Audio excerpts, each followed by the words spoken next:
Alder Jim Hutchinson, Present. Commissioner Darius Daniels, Present. Commissioner Ken Ravinsky, Present. and Commissioners Emma Fullwilder and Kelsey Lutzo are both excused. Moving on to approval of the agenda. Approval of the agenda for the Monday, March 10th, 2025 meeting of the Green Bay Plan Commission. Motion to approve. Second. Motion by Alder Hutchinson, second by Vice Chair Miller. Oh, was it? Okay, all your voices sound the same. All right.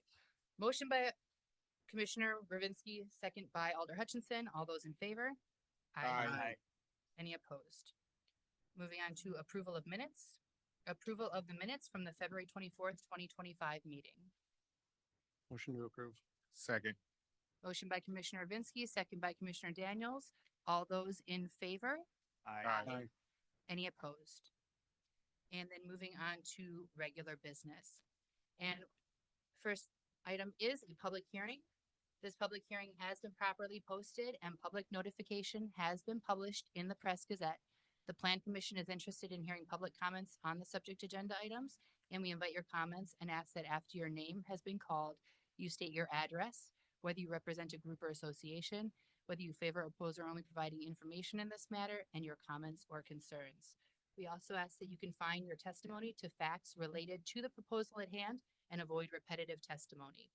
City staff will provide a presentation during the public hearing, and questions raised by the public may be asked, but they will not be answered by staff until the upcoming actionable item.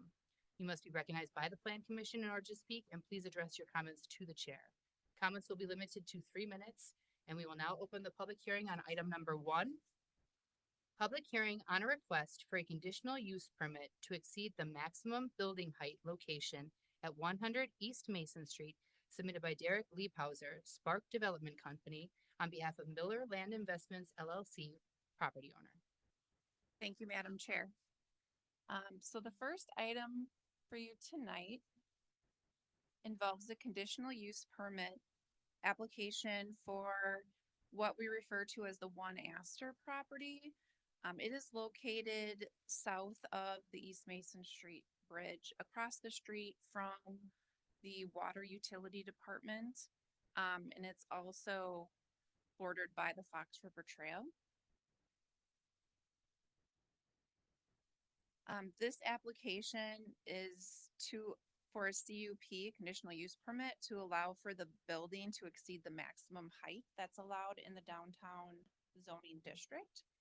So for the future land use, of the property is downtown. The property across the street, which is the water utility, that's public institutional. And then we've got some low density residential to the southeast, and then parkland because of the trail. As far as the zoning goes, the zoning generally matches all of the future land uses. So the property in question is zoned downtown 1. The water utility is zoned public institutional, as well as the trail. And then the housing area is low density residential to the southeast. Here's a general concept of the plan. It's currently made up of 2 parcels that total 2.4 acres. The intent is for it to be all one parcel, but because of one parcel being located in a TID district, it separates the parcel into 2. So we're going to be working through some matters to address that TID so that it's all in a TID eventually. But for right now, it is 2 parcels, but for this purpose, we're going to treat it as 1. The parcel is zoned downtown 1, which has a maximum building height of 45 feet. The height can be exceeded with a conditional use permit, which was specifically included in the code, with the understanding that taller buildings are desired by the city, but that they should be looked at on an individual basis to address any possible issues. We don't have a limit on what a height can be. The applicant is proposing a multifamily building that will be 4 stories and 54 feet tall at its highest point, so 9 feet taller than what code permits. Here are some pictures of the renderings, of what the building would look like. It would have underground parking, and then have the 4 stories for the apartment units.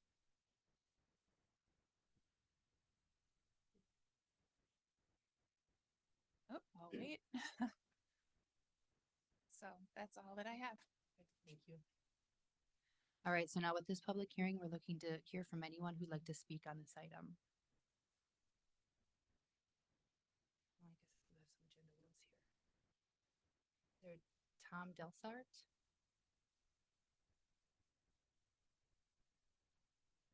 Good evening, everyone. I have two properties right adjacent to that, or actually kitty corner from that. And 9 feet does not seem like a lot to me. I don't see any problem with that. But I wish that the developer would have talked to us beforehand, before we got a letter from the city. That's all. Could you state your name or your address for the record, please? 2502 Riverside Drive in Alloway. Perfect, thank you. Is there anyone else wishing to speak on this item?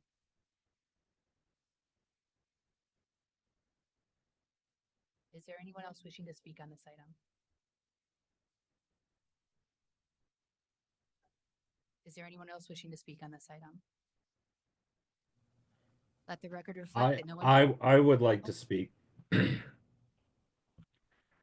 I have a property at 312, 314 Cass Street, and I know that near the water department is an area that people walk regularly, has an influx of 2,000 people next to low density housing. How's the city plan to adjust for such a large complex?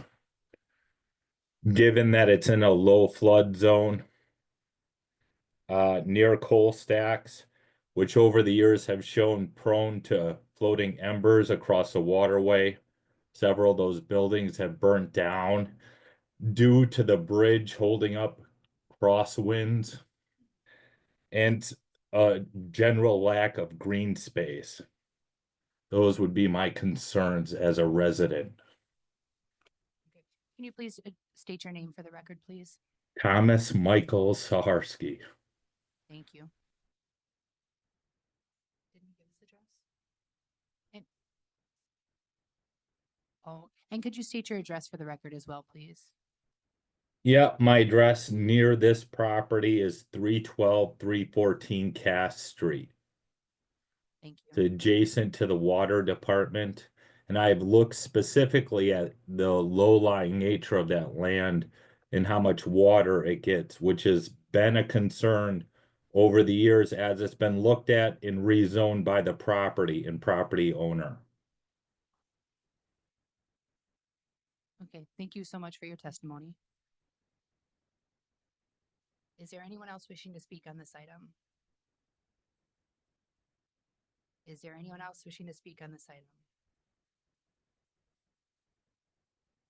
Is there anyone else wishing to speak on this item? Let the record reflect that no one came forward and this public hearing is now closed. Moving on to the corresponding actionable item, item number 2, consideration with possible action on a request for a conditional use permit to exceed the maximum building height location at 100 East Mason Street, submitted by Derek Liebhauser, Spark Development Company, on behalf of Miller Land Investments LLC, property owner. Thank you, Madam Chair. When it comes to conditional use permits, there are 7 items that have to be met. We have found staff believes that this application does meet the qualifications for a conditional use permit. The 9-foot increase in height is minimal and helps to accommodate wanting housing density in the downtown district, as well as accommodate the underground parking on site. We have done the notifications. It's good that people have come and spoken.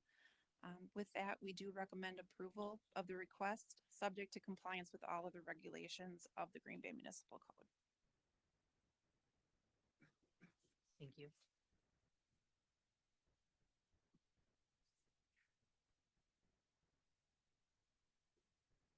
Any questions for staff?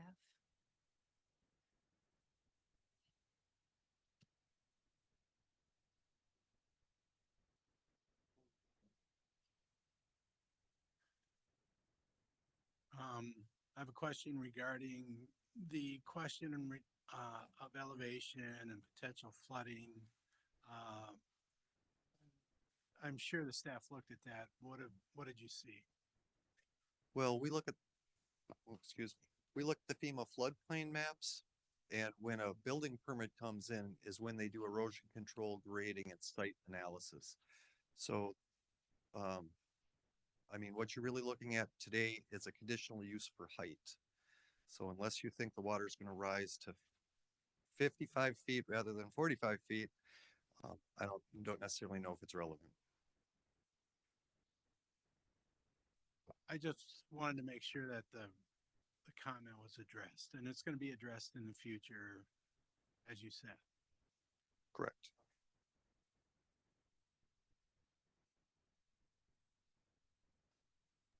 Can I object to that motion? The The engineering floor is- weight I'm and sorry. load on the Sorry. building is Point of order. absolutely Point of- relevant. Who's talking? It's like somebody online. Yeah.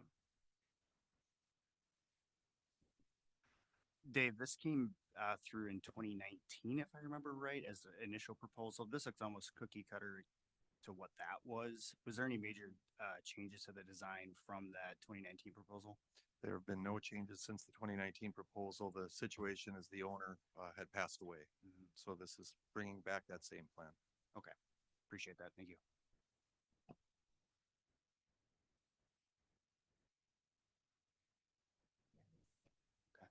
Move to approve. Second. A motion by Vice Chair Miller, second by Commissioner Ravinsky. Any further discussion?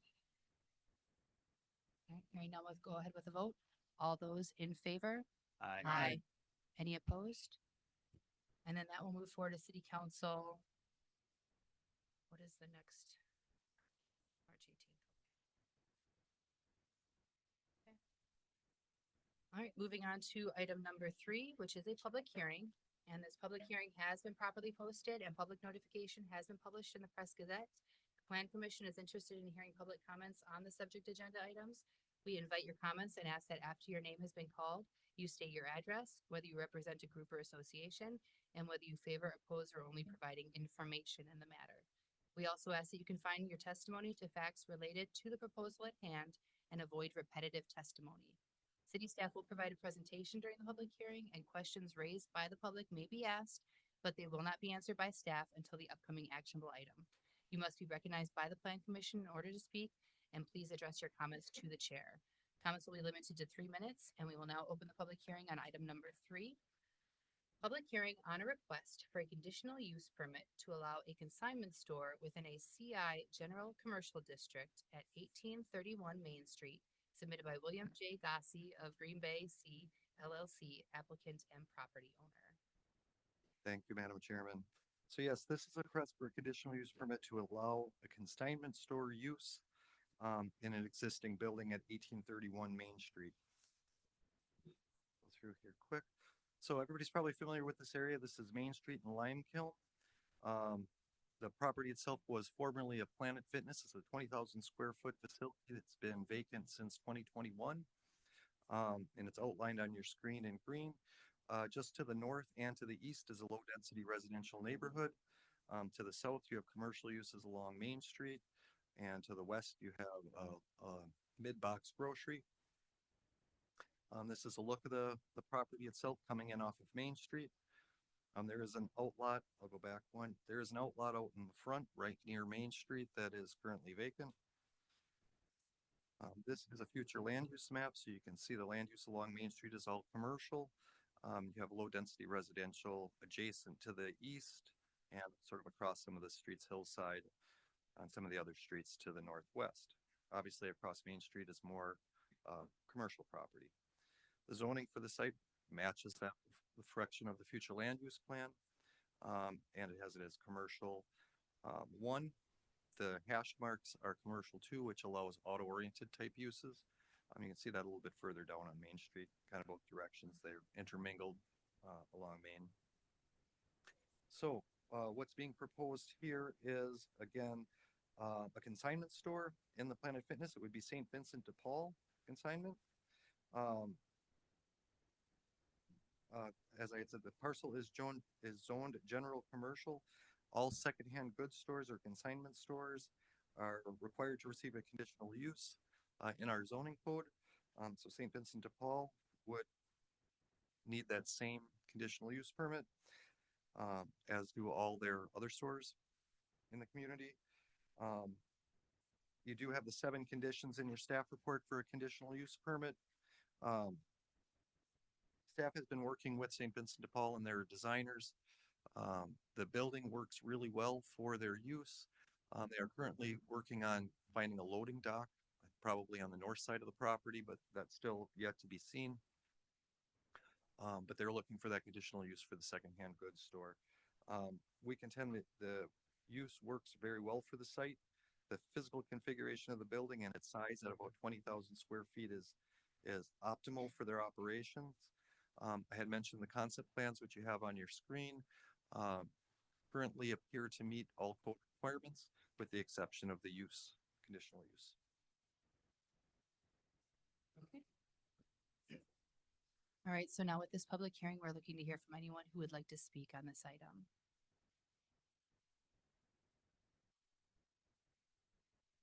Is there anyone wishing to speak?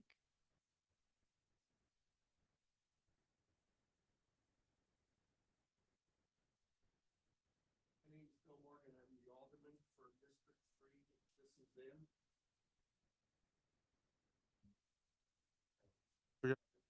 them. There we go. As I said, my name's Bill Morgan. I'm the alderman in that district, District 3. And I've had no one contact me regarding this site or the proposal, other than I have had discussions with the developers and that. And to me, it seems like a good idea. We're seeing a beautiful building slowly deteriorate. I've had neighbors complain several times because it's a place where people park and sleep. People are now breaking in to find a place to sleep. Garbage is being left, human feces and stuff like this. So if I can get something in there that is going to be an asset to our community, I'm all for it. Thank you. Is there anyone else wishing to speak on this item? Is there anyone else wishing to speak on this item?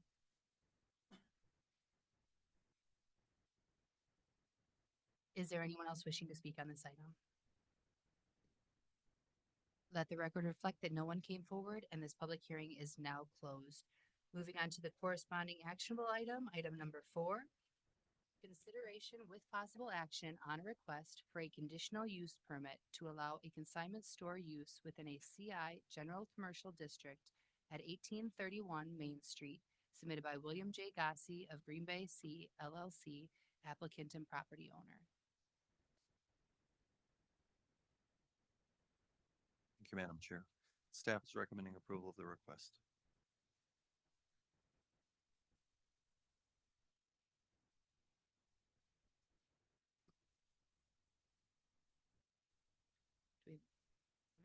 No, I was just gonna ask if you had any discussion. No. Make a motion. Make a motion to approve. Second. Motion by Commissioner Daniels, second by Vice Chair Miller. Any further discussion? Hearing none, we'll go ahead with the vote. All those in favor? Aye. Any opposed? And then that will move forward to City Council for March 18th. All right. Moving on to item number 5, which is a public hearing. And this public hearing has been properly posted and notification has been published in the Press Gazette. The Plan Commission is interested in hearing public comments on the subject agenda items. We invite your comments and ask that after your name has been called, you state your address, whether you represent a group or association, and whether you favor, oppose, or providing information in this matter. We also ask that you confine your testimony to facts related to the proposal at hand and avoid repetitive testimony. City staff will provide a presentation during the public hearing, and questions raised by the public may be asked, but they will not be answered by staff until the upcoming actionable item. You must be recognized by the plan commission in order to speak, and please address your comments to the chair. Comments will be limited to 3 minutes, and we will now open the public hearing on item number 5. Public hearing on a request to establish a planned unit development on property bounded by Algoma Road, Sussex Road, Church Road, and Bay Settlement Road. Submitted by Verbiker on behalf of TJDM LLC, property owner. Thank you, Madam Chair. Okay. So, as you had mentioned, this property is roughly bound by Scottwood or Algoma, and you may hear me use them interchangeably because they change right at this location. On the south, Sussex Road on the west, Bay Settlement Road on the east, and Church Road on the north. I say that roughly because they are lined with lots. Sussex has lots that front them, and so does Bay Settlements, the backyard of Bay Settlement lots. So that is the general area. It's about 168 acres. The reason the request for the planned unit development is to allow the development of an integrated low-density residential subdivision, which would include a mix of single-family lots of multiple sizes, multifamily uses, some limited duplexes or two families, actually two families side by sides, and area for commercial and permanent open space. So if you're familiar with this area, this is the northeast side of the city. What you see in gray is the town of Scott, bordering on the south and the east. Red Smith School is directly west, and the Red Smith neighborhood is just to the west. UWGB is to the southwest. And then obviously the bay is farther west. This is sort of just an aerial photo, sort of a 3D aerial photo of the area. This is the future land use. So our 2022 comp plan currently recommends 155 acres of low density residential and 12 acres of commercial along Scottwood, which you can see there in red. The zone change to plan development as drafted is not completely consistent with the recommendation of the comprehensive plan because it has the addition of a multifamily element, which is new. However, staff would like to point out that the allowed density of a low density residential district in our comprehensive plan is 4 to 8 units per acre. And that is still much greater than the density of the residential, multifamily, and green space as proposed. In your staff report, you'll see that if you followed the comprehensive plan density calculations, there would be a range of 620 to 1,240 units on these 168 acres. What's being proposed is 396 total units with about 30 acres of green space. That's 218 single-family homes, 9 two-family homes, and that's on about 115 acres, and 160 multifamily units on 2 locations. I'll kind of go down a little bit. This is the zoning. Zoning, as you can see, is R1, low density residential, and then where the commercial would be on the southwest corner right now is rural residential, which is a holding zoning, which I know you know that already. So I kind of want to talk a little bit more about that density before I get onto this map. So I'll go back to the future land use. So even though the comprehensive plan recommends 600 to 1,200 units on this 160 acres, new information about the site as it was being analyzed basically made that recommendation of the comp plan difficult. There are significant wetlands in the property, as well as 2 navigable waterways that were unknown in 2020, or at least not taken into consideration in 2020 or 2003, excuse me, when the comp plan was adopted. So the wetlands in the green space, and I'm going to have to zoom down a little bit. The wetlands in the green space are going to be incorporated either in the lots or within permanent green space pockets. If you look on the map that you see there now, that light green that kind of sprinkles in and out of the yellow, those are wetlands that'll be contained within lots themselves. And you'll see some brighter green areas and some blue areas. That's either stormwater ponds or permanent green space. Again, that's about 30 acres. Additionally, there is a very steep slope at this location, going obviously from west to east. It goes up the Niagara Escarpment. That does not permit acceptable potable water pressures to get up to the top of the hill. So one thing you're going to notice on the eastern end of this development is those lots are extremely large. They may contain some wetlands, they may not. A lot of that is dealt with water pressure. So my understanding, the developers have to put in some very expensive pressure valves to try to get the water up there, but they still can't make it up to the top of the hill or the top of the escarpment.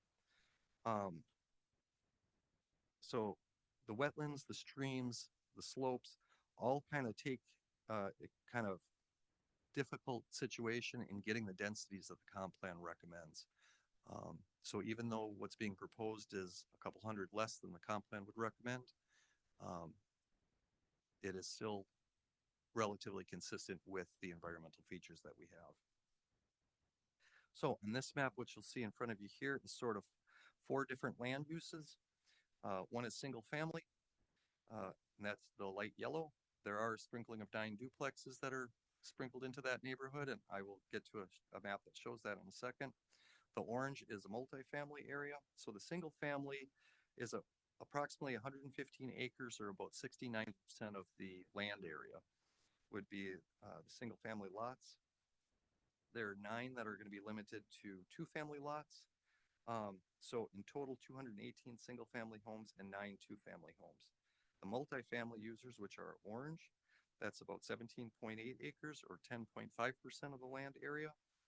And it's in 2 locations. So you'll see one sort of wrapped within the wetlands in the sort of lower center of the development, and another that's along Algoma/Scottwood, pretty close to Bay Settlement. The commercial area is shown in purple. That's 5.9 acres, or 3.5% of the area. There currently is no development being proposed for that. Comp plan does recommend about twice as much acreage for commercial along there, but the petitioners feel that a smaller footprint would be better for them. And then obviously I mentioned the green before and blue. Those are open space areas. That's about 29.5 acres, or 17.5% of the subject 168. So that is sort of your breakdown of land uses on the site itself. I'm going to go through, there's 3 other maps that you'll see here, and I think they were all in your packets. So the first map on the far left are the single family lots in the subdivision that would not need any type of planned unit development at all. They meet code as far as width, size, everything else.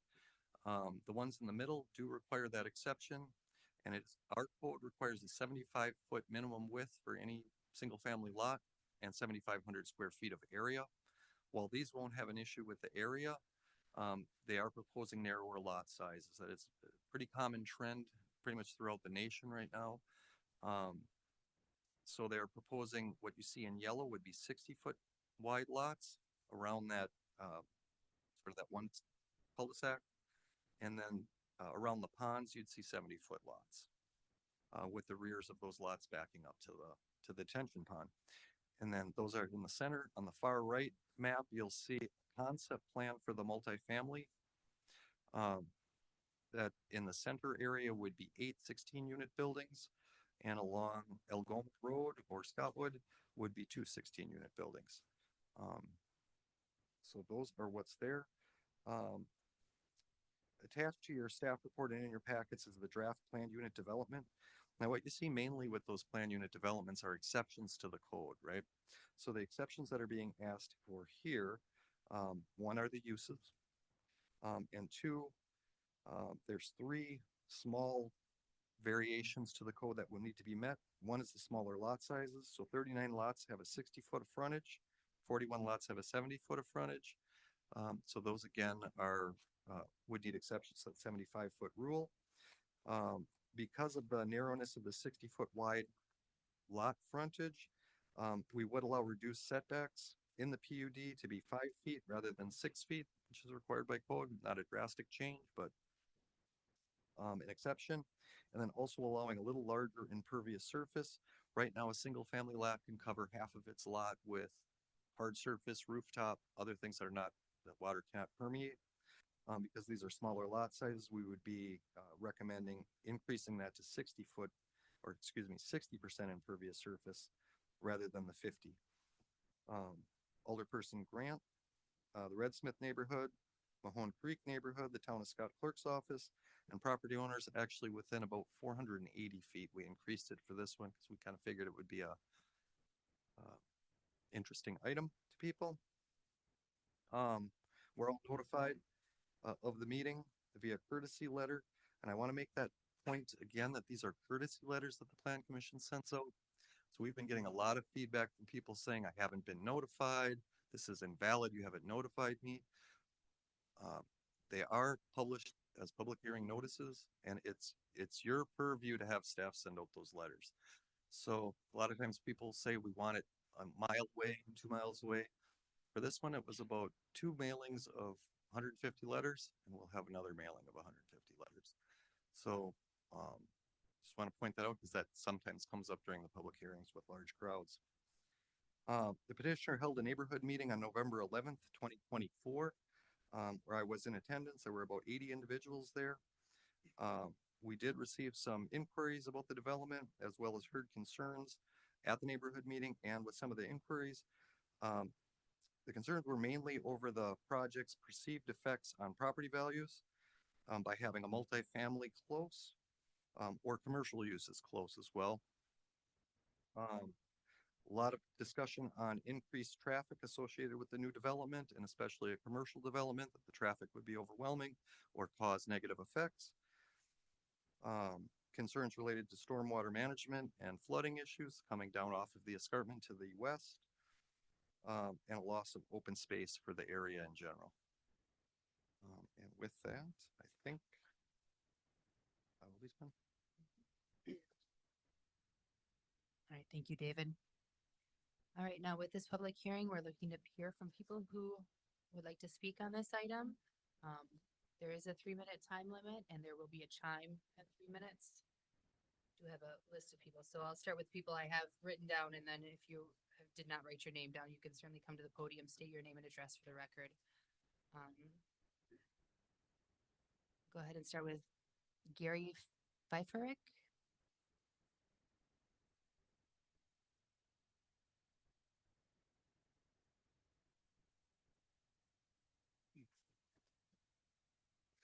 Good evening.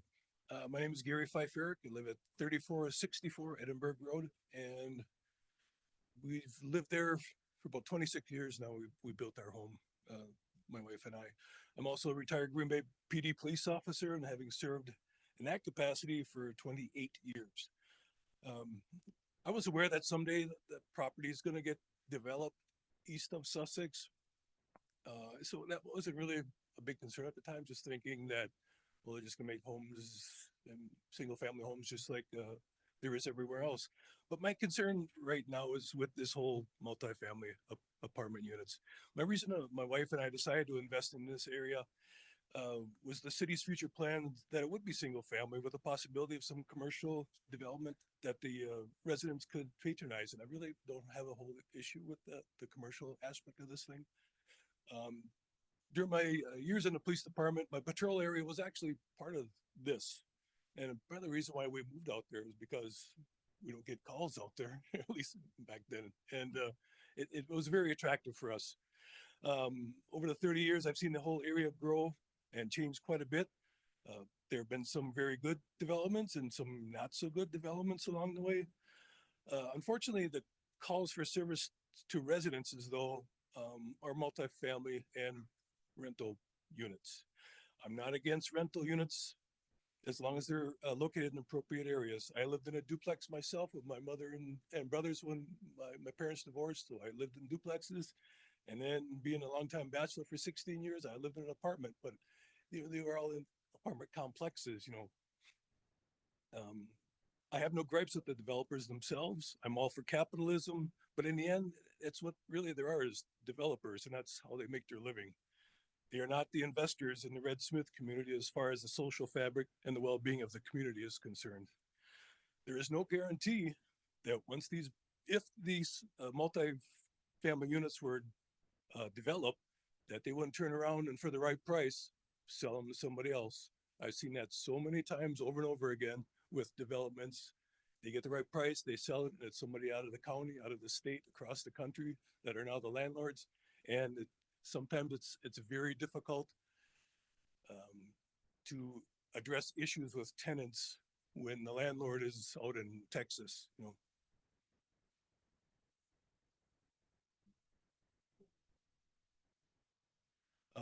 As far as the duplexes, Wiggins Way, it's only 2 blocks long. You take a drive down there, especially in the summer, you got 3,300 block of duplexes, and then you got the 3,400 block of single family homes. And you will see, and it doesn't take long to realize which ones are the homeowners and which ones are the renters in just that one street. I was gonna drive down there on the way here, but I forgot. Thank you so much. Your time is up. Oh, yes. Okay, skip the bottom. Thank you. Okay. All right, no, point of order, please. Angela Paschke.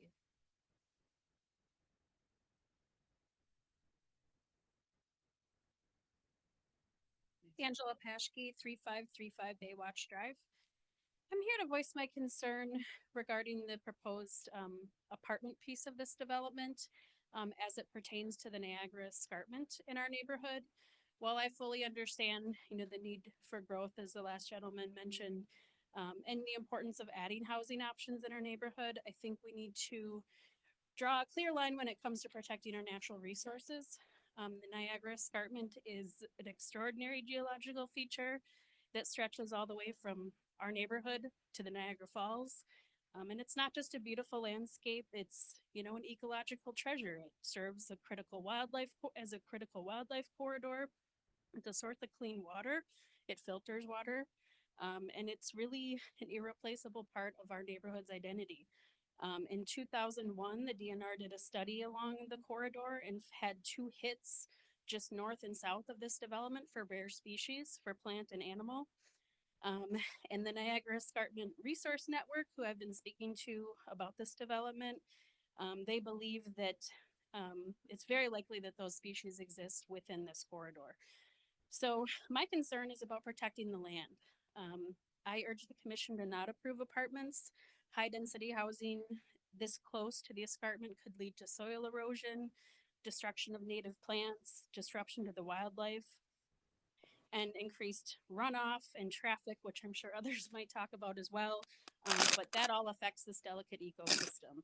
So recognizing the need for growth, I think the developer at a minimum should consider prioritizing preserving some sort of a buffer zone in this area to set back and not just have large lots, to actually consider having potentially city-owned property that would maybe be a recreational trail or a boardwalk, because it is wet land.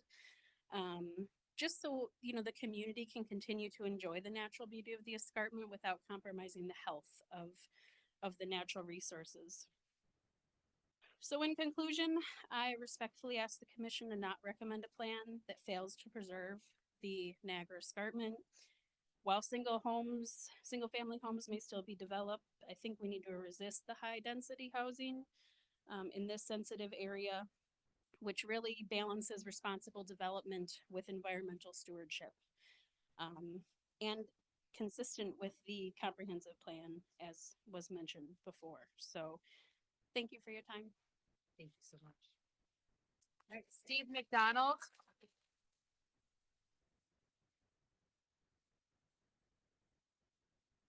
Good evening. I'm Steve McDonald. I live 2730 Sussex. I do not represent anyone other than myself. I have concerns about this setup because and I expressed these concerns when we did the hearing at Holy Cross, from the standpoint that it seemed to me that the developers hadn't taken into consideration the impact that the growth in this area would have on the school system and on the requirements for a school that is already full. It didn't seem as though they had taken any consideration to talk to the school. They didn't answer that question for us when we asked about it. That's an integral part of building and preserving a community there. Secondly, on the same area as schools, ingress and egress is going to be a huge problem for this area at certain times of the day.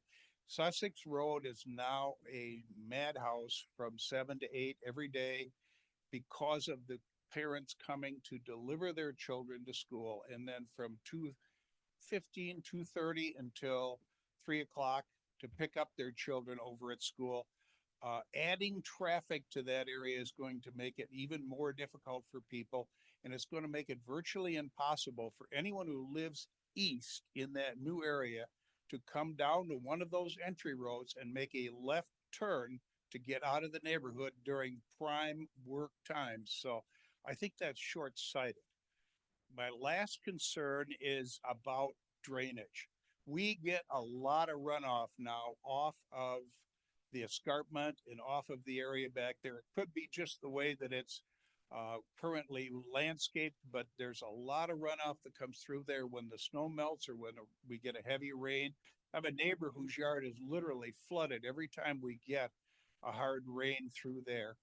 I admire the thought of using retention ponds to control that, but I'm not convinced that that would work. And unfortunately, retention ponds have a terrible habit of attracting geese, which are terrible neighbors, which they did last week when the snow was draining and the water was coming off of there.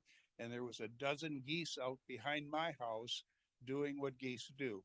So I appreciate your consideration. I also believe that this is a bad choice to put this in back there without some further thought and reconsideration. There needs to be more ingress and egress opportunities other than just off of Sussex, because there's one, I think, off of Scottwood and one off of Church Road, and neither one of those will probably be as much help as doing something else with regard to Sussex. Thank you for your time. Thank you. Bobby Taylor.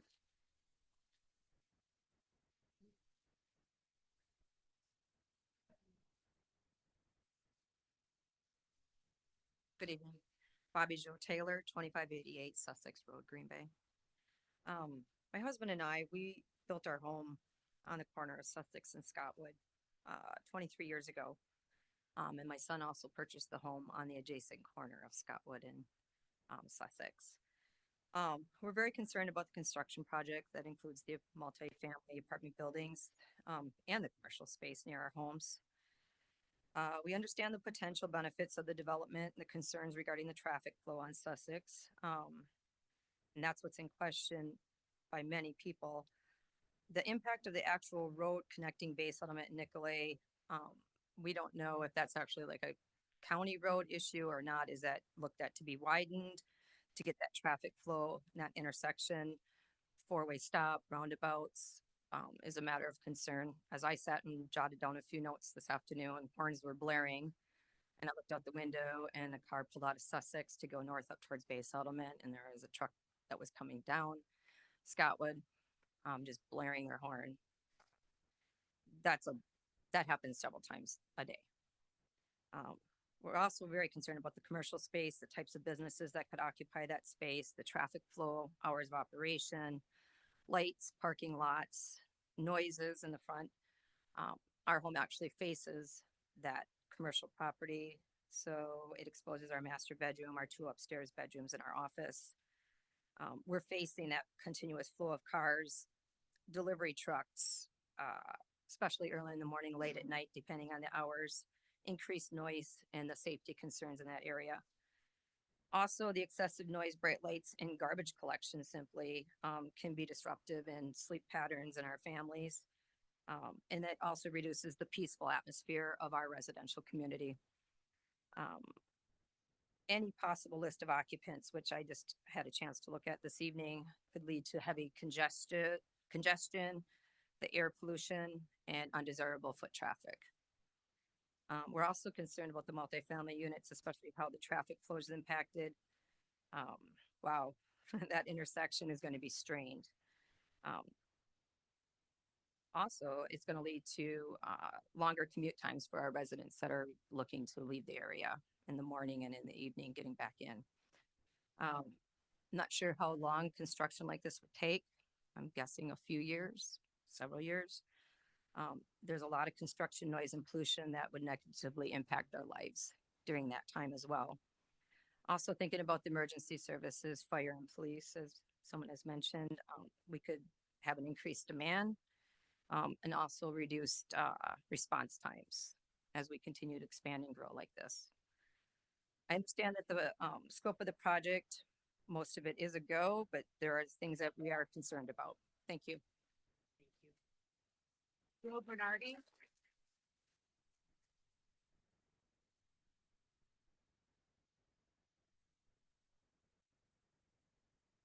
Is Joe Bernardi here?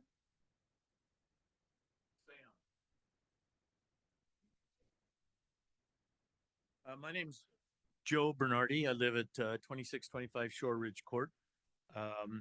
And I'm not against growth, but this development, as previous people have said, it's going to eventually happen. But it's a residential zone. And I think the people that are here represent the philosophy that they want to keep it residential. They're going to have more houses put in, but they want it to be single family houses. Putting in an apartment complex with that many units has a couple problems in my mind. I don't understand the desire to mix an apartment complex with a single family home area. I don't get that. I'm originally from California, and my brother was in construction, and we saw things happen down there where they went to these small little lots and just crammed people into them, because the more they make it small, the more houses they can build, consequently more money. So to do that, I think, is shortchanging the environment of the neighborhood as it is now. And putting an apartment complex in there with that many cars, I drive by Red Smith every morning, and it's a frickin' zoo. If you haven't driven by there in the morning, you really need to go see what it's like. There's cars on the road next to the curb. There's cars next to those cars that are stopping to let their kids off. And it's dangerous as it is now. And to get that many more cars going in there is going to be even more dangerous. You're going to have people that get uptight because they're late for work, and all these cars are on that road because all the outlets go on to Sussex. It's going to create a big problem, I think. And the next thing that I'm concerned about is Scottwood Drive. Eventually, are they going to have to widen that? We butt up against Scottwood Drive. They're going to take half of our property line out. Where's the width going to go? If you haven't got up there in the winter or in the summer, we have motorcycle clubs going up that road all the way to Algoma. It's just nuts how many motorcycles go by there, and car clubs. So, having single family homes, I think, is appropriate. Having a very dense multifamily thing like an apartment complex, I don't think it's a good idea for the community. You're going to get what people who already live there, what they want. And I don't think that's a good idea. Thank you. Thank you. Monica Bernardi?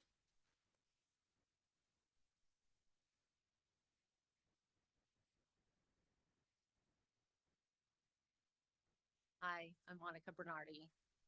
Our house number is 2625 Shore Ridge Court. And again, we're just going on with, it's our home. We moved from California and Utah to come to Green Bay. Who does that? We came here because of the neighborhood and the community and the Midwest feel. And there's something to be said about this neighborhood. And we, coming from a city, we know what comes from apartments, and it's not good. And we have such a treasure. I think it's just really doing a disservice to our community. And again, we'd like to see what the city has proposed as far as widening the width requirements of Scottwood Algoma Road, because that road, something's going to have to give as far as the traffic coming off of Sussex and going on Church or Scottwood. They're not going to go into UWGB's, the college, I'm guessing, the college area. So are they going to cut into the neighborhood to widen that road? So that's something we would like to hear what the plan is as far as traffic. Thank you. Thank you. And then is Leah Rebney, are these online people? Is this person someone that wants to speak or? Yes, I'm online. Okay, if you could just state your name and address for the record, please. Leah Repney, 3377 Wiggins Way. And then Am go I ahead good? with go Okay. ahead with your comments, sorry. I'm a mom of two, soon to be three, in the Red Smith neighborhood, as well as an active member of the Red Smith School PTO. I'm here tonight because I care deeply about the well-being of our children and the future of our Red Smith community. Red Smith has recently gone through significant changes. With Weequahioc's closure, its students, including my own, were transitioned here this year, increasing the number of children in the school and bringing added traffic to an area that was already struggling with congestion. Anyone who has tried to navigate drop-off or pickup knows how difficult and dangerous it can be. With more families added to the school, that challenge will only grow. And let's not forget that parts of our neighborhood don't even have sidewalks. I've walked my kids to school from Wiggins and have had to push my kids off into the grass when a driver didn't move over because the sun was in their eyes. While the school isn't officially at capacity today, it's not too far off. To accommodate Weequahic students, classrooms were converted and some of those rooms don't even have windows. We cannot keep cramming more children into a space that wasn't built to hold them. More houses and apartments means more students, and at that point, Red Smith will be over capacity, and it will affect all the daily operations, including the traffic surrounding the school. Beyond the school itself, as someone who's lived on 3 different streets in this neighborhood, I've seen firsthand how traffic patterns shift. Wiggins, with its duplexes, already creates significantly more traffic in the morning than the surrounding single-family streets, as well as the streets that surround the school. Adding apartments will only make this worse. Our roads, our infrastructure, and most importantly, our children's safety cannot support more traffic. People choose to live in Red Smith because of its strong community-driven feel. We take pride in knowing our neighbors, looking out for one another, and building a place where families can thrive. Apartments, particularly transient housing, threaten to undermine that. We're not saying that housing growth is completely unavoidable, but we are saying that this neighborhood should not be the place for high-density, multifamily rentals. It's not just about convenience, it's about the safety of our children, the long-term health of our school, and the character of our neighborhood. I urge everyone here tonight to consider these factors and carefully stand up for what makes Red Smith the community we love. We want to make sure that any growth here is thoughtful, sustainable, and prioritizes the families who call this place home, and we hope this is considered. Thank you. All right, thank you. And then Brad Reimer. Sorry, I can yield my time. Brad Reimer with Beer Baker, Great. the applicant. Well, I have you and Steve on here too, so. Yeah, know if either of if you want wanted to open the speak. floor for questions If, during, I mean, I didn't know if you wanted to address anything right I'd rather wait till the end. I mean, I have a list That's of things I can talk about, but if you don't mind, I'd Okay. come back up here at the end. That's fine. Thank you. So should I not call Steve as well? Probably not. Okay, all right. Okay, so that is the list of people that I have. So if there's anyone else that is wishing to speak on this item, please come to the podium, state your name and address for the record.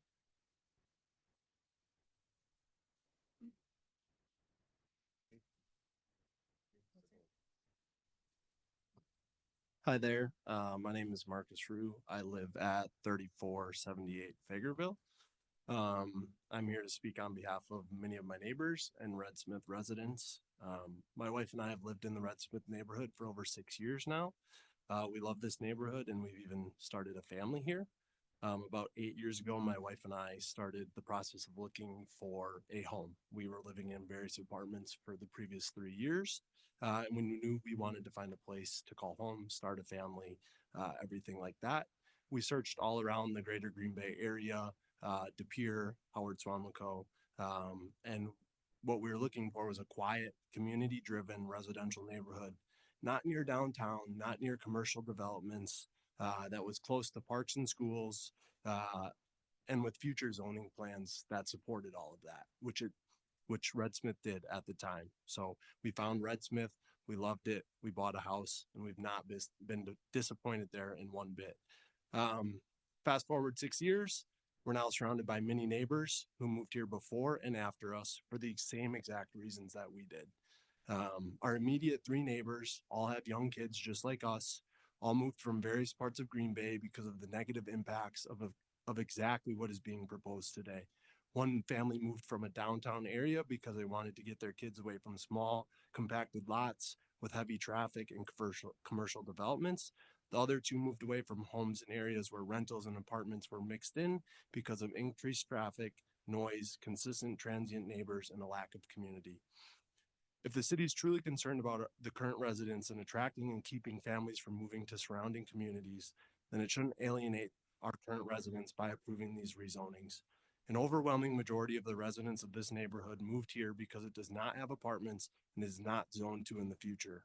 In my time in the Red Smith neighborhood, I've never had a neighbor say, we need apartments or we need commercial buildings out here. But I've heard many neighbors and friends ask me, are any houses for sale? Because they know families and other friends that would love to live in the neighborhood in its current state. On Friday afternoon, I called 4 apartment complexes within 2.5 to 5 miles of Red Smith neighborhood, and in total there were over 60 units available for rent. Adding to that, the new Bigelow apartment development on East Mason, which is scheduled to start renting here in May and continue the next couple of years, and you will add another 202 units of apartments within 5 miles. I question the need for 160 apartments in our neighborhood with those apartments being built and available right now. The appeal of Green Bay and neighborhoods like Red Smith is that we are not like big city neighborhoods. Residents and families want to live here because they can have space, be away from large apartment buildings and commercial properties, and build a community. Please don't change that. Thank you. Point of order.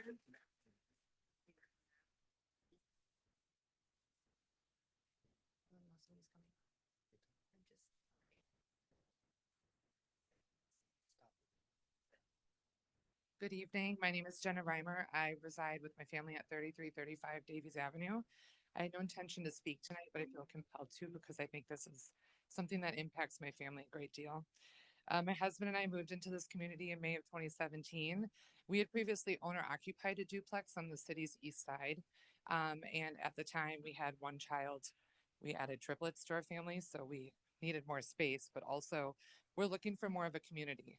After residing in our duplex for a number of years, we just realized that being in a community where there's more rental properties, we didn't have long-term neighbors, and we weren't able to make those connections and those friends and neighbors that we wanted for our kids.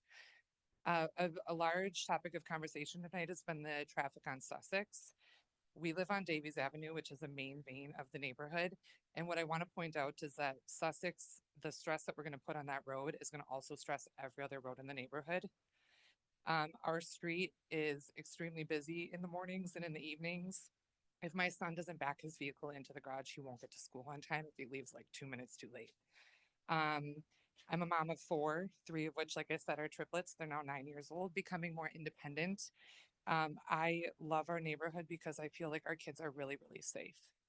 I recognize, I'm going to be emotional because I'm a mom and I've got like a ton of kids.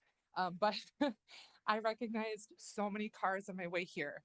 I know the people that are in my neighborhood. I see them on our neighborhood Facebook page. I see them driving through the neighborhood. We're all waivers, which I greatly appreciate, but it is really a community. And I think that adding more people with the same intention of that community is a really wonderful thing for our neighborhood. But I don't know that apartment complexes and high density or higher density multifamily homes are going to accomplish that. I want my kids to have a childhood where we can send them to the park and have them hang out with all of the friends they made in the neighborhood. And I don't want to worry about more cars on the roads. People that maybe are there for a shortened period of time as compared to other neighbors that we know and have established relationships with. And I think that's something that needs to be considered. Lastly, our children go to Holy Cross School, which I think is a wonderful school and a great option for our family, but I am concerned about Red Smith as well. Just as a mom with having school age kids, I think that has to be taken into consideration. I don't have children. I don't have skin in the game necessarily with the Red Smith school, but that's something that's a concern because Weekly Act just closed. And now we have that many more potential children there. I'm assuming if we have single family homes, a lot of those people are going to be people that have families with children. And I think that's wonderful. But can we support that as a community? So thank you for your time and consideration. I hope that we can have further discussions on this and make it something that everyone can be happy with. Thank you. Is there anyone else wishing to speak on this item?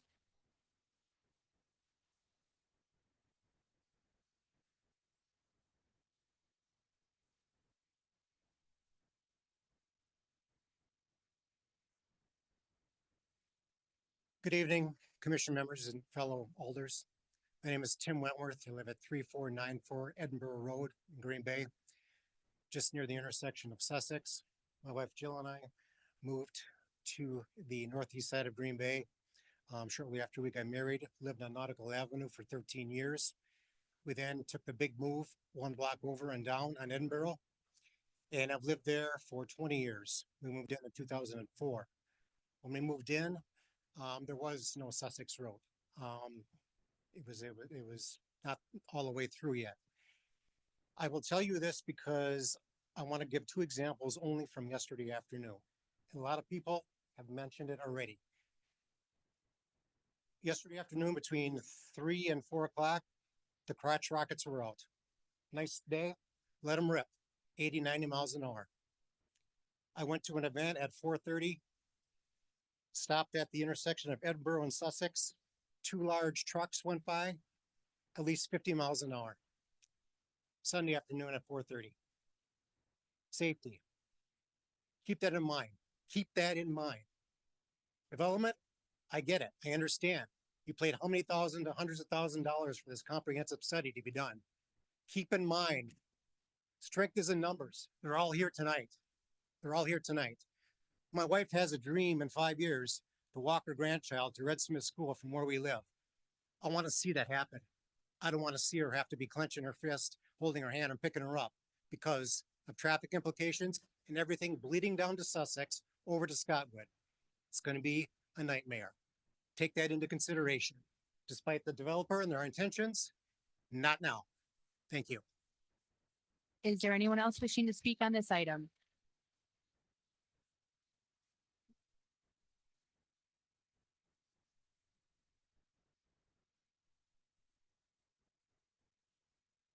Benjamin Hintz. My wife and me live at 2991 Sussex Road. We moved in 2020. Along with everything that everybody else has mentioned so far, I wanted to speak to the flooding a little bit. We're looking the big 3 issues: narrower lots, commercial, and multifamily. Off of this area of development, it is all upstream from all of the water flow in the neighborhood. We already have flooding issues on Durham. We've seen it multiple times, the manholes coming off of the storm drains. They say the flooding has happened because of mismanagement of water not being directed where it can be. And this development will allow that to be directed where it should be. Retention ponds and storm sewers. You're just putting more water in something that is already over capacity. Also, by narrowing these lots and allowing 50% to 60% of your lot area to be roofline or commercial or multifamily, you're increasing these impervious surfaces that can't absorb water. That surface water then has to get directed to storm sewers. This means that you have not only apartment buildings that take up a large footprint, roof lines, impervious, they're surrounded by a lot of asphalt for parking. Commercial areas, same thing, a lot of roof, a lot of asphalt, impervious surfaces, increasing stormwater runoff in these areas. By narrowing these lots from 75 to 70 and 60, you're also doing the same thing, adding more impervious surfaces. By the time you're done, you're going to have a quarter of the area or more, maybe half, once you add the streets, all impervious surfaces, and telling us we're just going to manage it better. That sounds like a bunch of BS, to be honest. I don't think it's possible. There's already springs back there along the escarpment. That water already isn't able to get absorbed into the soils that are there. I don't think adding more impervious surfaces with commercial, narrower lots, additional buildings is really going to help any of these issues that everybody here is already experiencing and dealing with. That's really all I got on it, because everybody else is already hitting on traffic. All the other issues everybody has, the community environment, it's bait and switch, really. Everybody came here looking for a community aspect. Hey, we got a draw here. We got community. I know most of the neighbors around me, the ones in front, the ones in back, the ones 3 or 4 houses down. We hang out with them. We talk with them regularly. The lady before me mentioned everybody waves. They do. It's great. We have a nice neighborhood. It's a bait and switch as well, because people came here. The couple from California came here because it was a 1 family residential neighborhood where they can build a community. And then they come here a few years later, oh, we're gonna change the zoning. So people came for something, you guys are ripping it away from them if this plan were to go through. Is there anyone else wishing to speak on this item?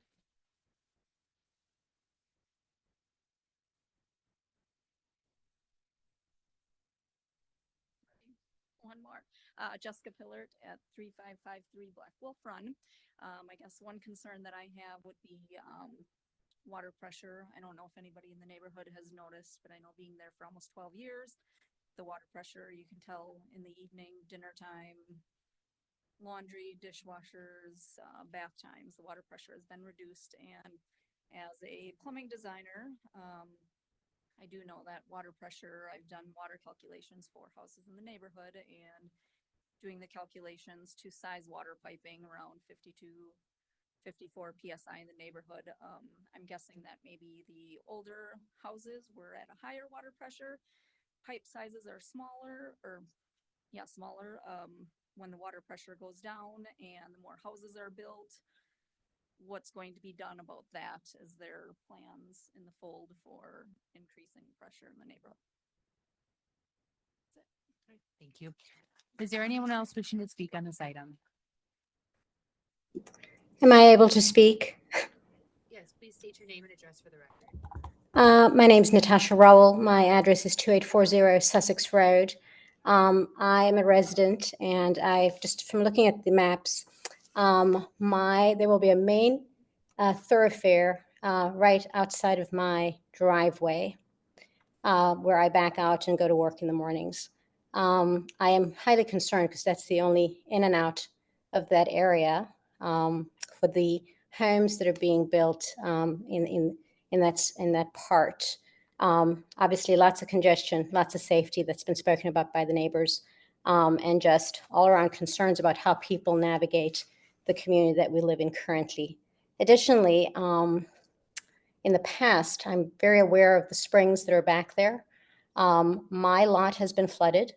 The developer in the past has not wanted to take responsibility for his property or what he needed to do in back. And my concern is the cost for the current neighbors here, how we protect our own properties. I was advised that I should build a berm, about $10,000 onto my own property to protect it.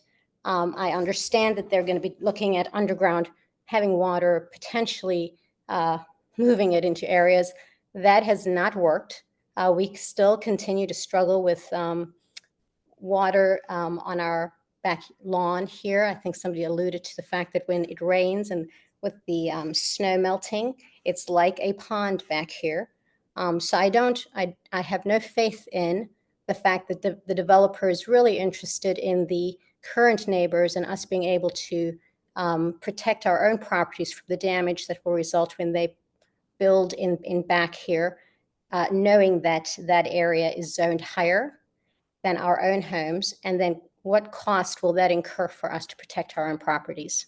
Who is going to be taking care of that? Is the developer going to do that, or is it going to be on every person that's made this a home? I've been here for over 20 years. And I chose this place because I wanted to raise my son here in a safe place. And it seems that that has taken a little bit of a turn. So those are my concerns. Thanks very much.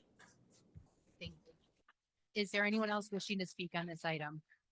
Madam Chair, if I may, I know you can't see the people that are requesting online. So if there's anybody online that would like to speak, if you could raise your hand. Douglas Knight's been waiting very patiently. Douglas, if you'd like to go ahead and say something, you can unmute yourself. Hi, my name is Douglas Knight. I live at 3247 Peterson Road. Just wanted to point out what everybody else has pointed out, what they said about congestion, the traffic, and Red Smith School. I do appreciate the one lady that brought up the Weequahic. They just took in a big onslaught of kids from Weequahic, and that just pretty much maxed them out. The other thing that apartment complexes is my only issue is Bill can attest to it. Bill Morgan, one of your elders, what he can attest to is that crime does go up with apartment complexes. There's no denying that. It's basic fact. And people that don't own care less about the environment that they live in. People that own do care more. Thank you. Do you see other people than Dina? Excuse me. Again, if you are online and you would like to participate in the public hearing, if you could just raise your hand.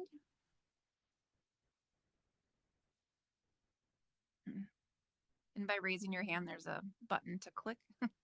Otherwise, I don't see anybody else raising their hand. So if people don't know how to use that feature, if they just want to go ahead and talk. Right. Is there anyone else wishing to speak on this item? Is there anyone else wishing to speak on this item?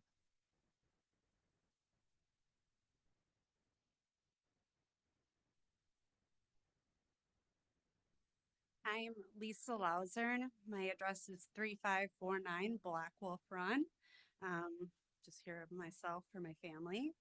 I don't actually even really know why we are even considering this, considering there is a comprehensive plan in place already that we spend almost 300,000 the taxpayers to pay this. The school enrollment and traffic around drop-offs cannot accommodate the proposed high-density apartments in lots that are smaller than 75 feet wide. The cost is too high compared to the benefits, the profits that would be received by the developer. We are less than 200 students away from capacity at Red Smith. Only 3 classrooms presently are not being utilized according to the principal. As the majority of our neighborhood is younger families moving to the area, how will the school handle the additional student volume from the 200 plus single family homes alone? With an average of 2 students per family, let's say, we'd easily exceed capacity. Is there a plan to handle this additional volume? Or are we just gonna go on whim? I don't want my kids' education to suffer, especially when my husband and I already have weekly outpatient therapies to ensure my twin girls, who were born 16 weeks early, and only given a 5% and 10% chance to survive rate, are keeping up with other classmates. So I don't want their education to suffer. Traffic study says Sussex can handle additional trips per day, but has it actually been analyzed on an hourly basis? Has it actually been looked at the drop-off, the pickup times? In particular, if you really look out at the drop-off time, that's the time when people are going to be going to work. They're going to be traveling. The most traffic's going to be on the road at that point. And I am very concerned with safety. I know the principal talked about how he has school staff volunteering to help with the crossing guards and already is stretched thin with that because of the additional students from Wickliffe. Also, occasional police presence that Jennifer Grant has been able to get to our neighborhood helps, but they only can give so many citations. But student safety, that should be number 1, the most important priority. I mean, when you're gonna look at safety, you're gonna look at benefits of like profits or kids' safety. That's not a good thing. The cost obviously is too much. Thank you. Is there anyone else wishing to speak on this item?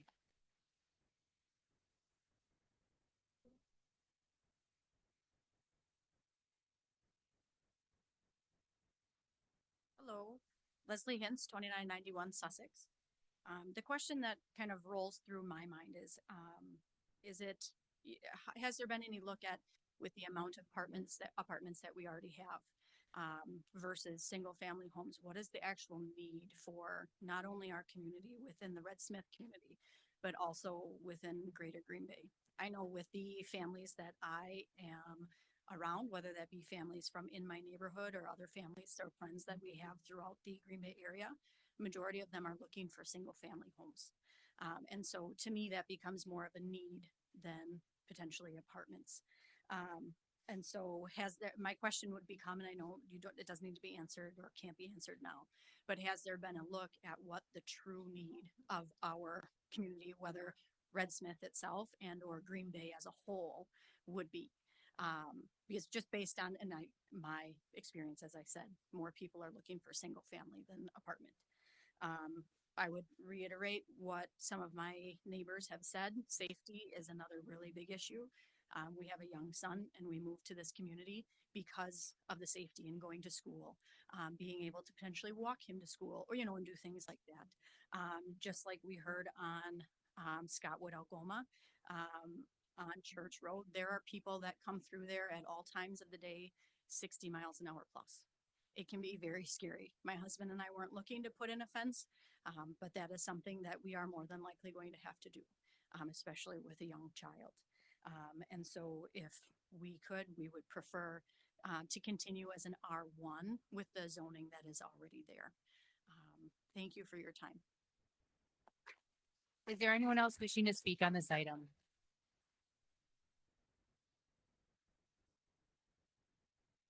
Is there anyone else wishing to speak on this item?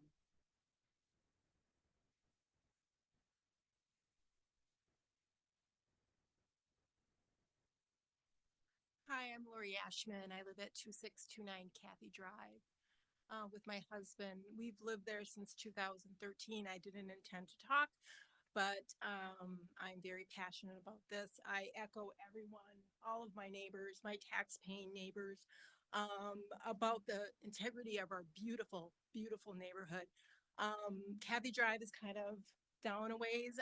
No one has mentioned this, but we have the ripple effects of the water as well. The street floods, basements floods, but no one has talked about Nicolay Drive in traffic, nor Bay Settlement Road into Huron. I don't know if that is been on the table as well. And yes, student safety, everybody's safety, environment. Has there been an independent environmental study? Would love to hear about that. So just a couple comments, but I do echo everybody's concerns. Thank you. Is there anyone else wishing to speak on this item? Is there anyone else wishing to speak on this item?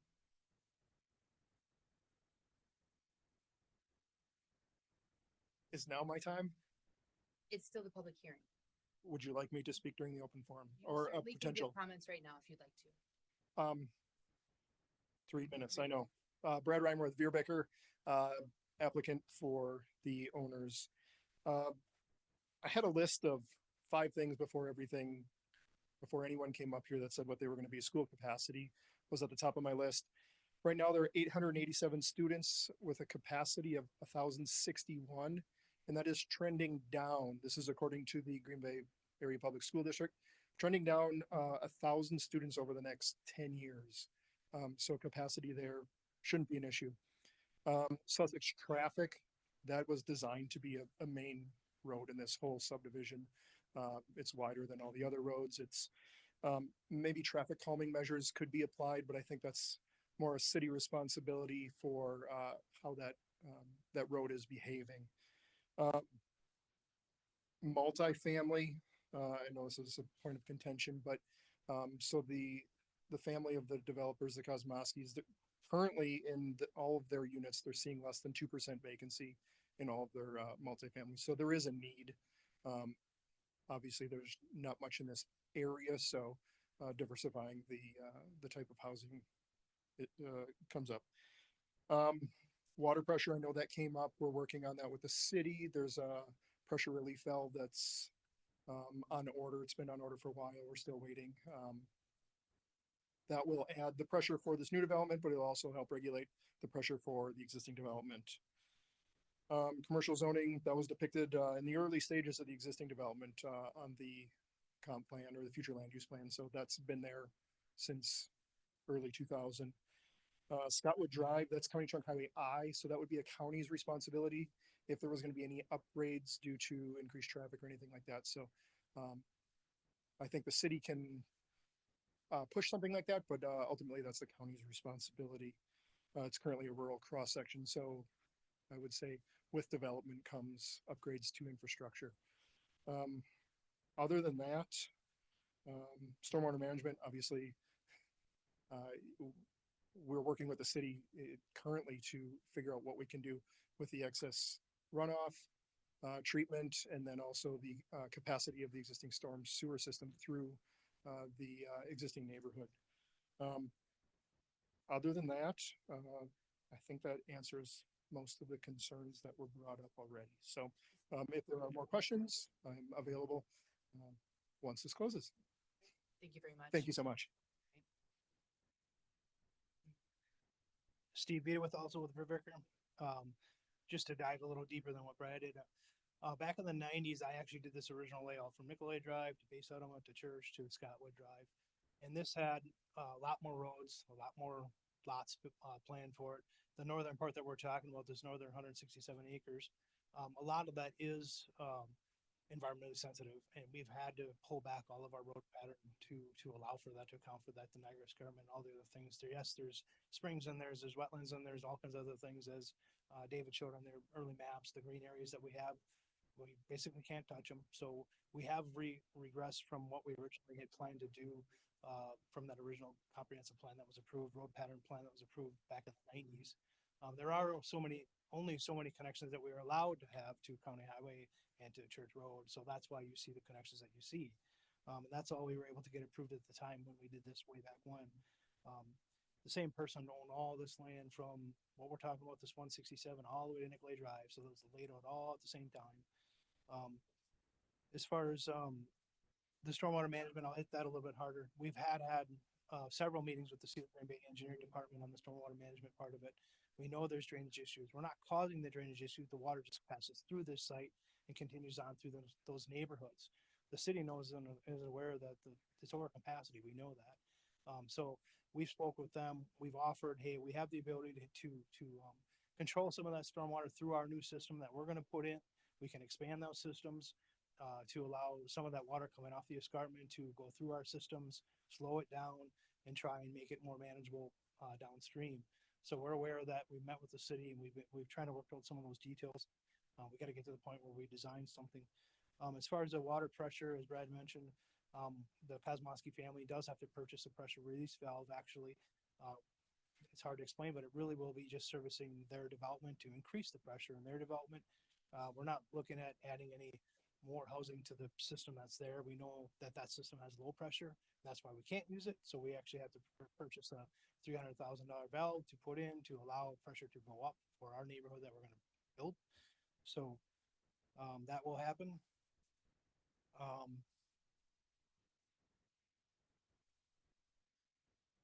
think that pretty much covers what I wanted to cover. Thank you. All right, thank you. Is there anyone else wishing to speak on this item?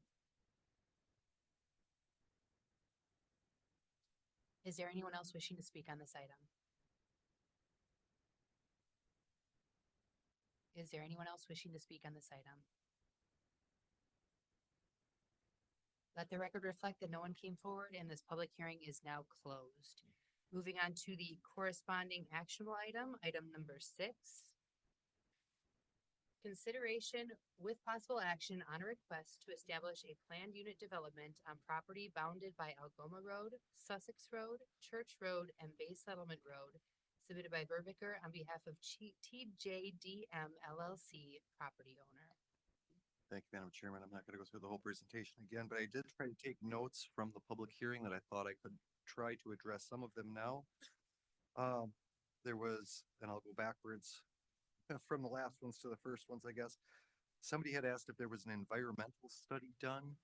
I'm not exactly sure what was meant by environmental study, if that was, I mean, obviously when any development comes through, they have to do stormwater management studies, they have to do soil studies. You know, if there's endangered species found, needs to stop construction. That's not just for the escarpment area, that is for everywhere in the city and everywhere in the state. We don't generally do those environmental studies. The city doesn't do them, but the developers and property owners generally don't do them until they're ready to do a development because they're costly. The escarpment itself, yes, it is a natural feature in the area. Did speak with the Parks Department about trying to get a trail or something across the top of the escarpment. Said it would be too difficult to put one up in there, and there is a trail proposed to go underneath the power lines, which are directly east of Sussex. So it'd be a duplicate trail system, just a couple blocks over. Additionally, when you look at that map, the gray area is the town of Scott. So the city has no jurisdiction in the town of Scott whatsoever, and those homes on Bay Settlement are in the town of Scott. So depending where those are, but again, I don't know if these answers are gonna be acceptable. Potable water pressure, talked about that, but I think the developers,